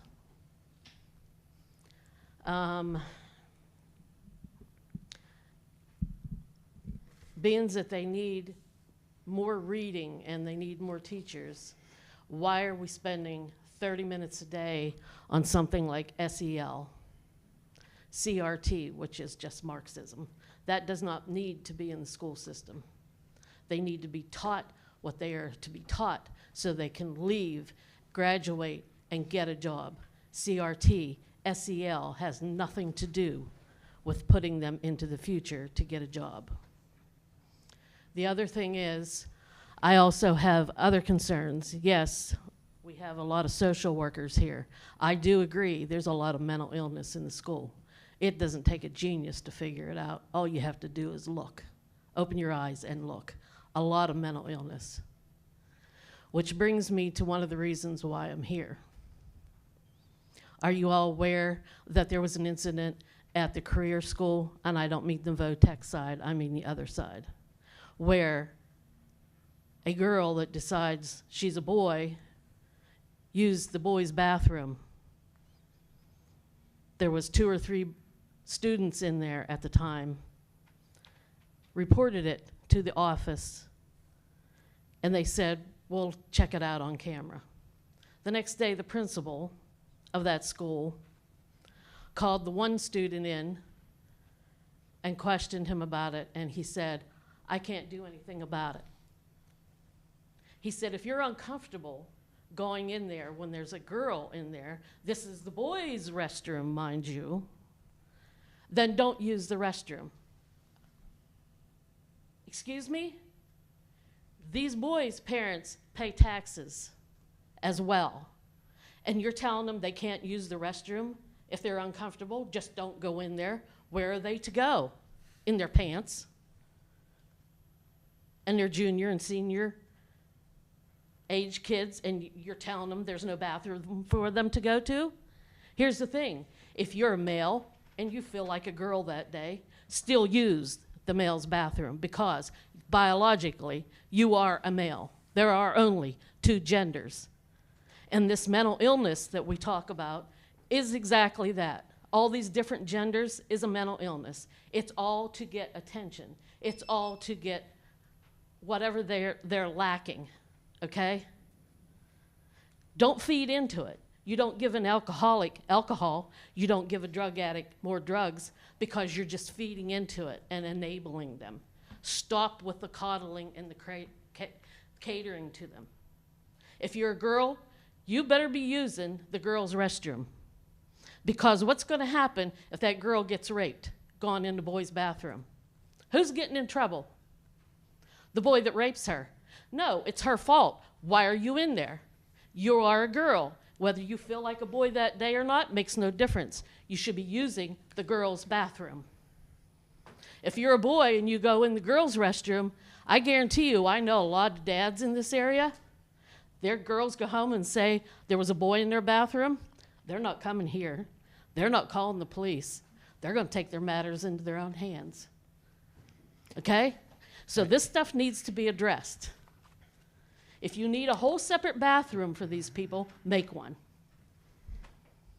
Other than that, designate. If you are a girl, biologically, you go to the girls' bathroom. If you are a boy, biologically, you go to the boys' bathroom.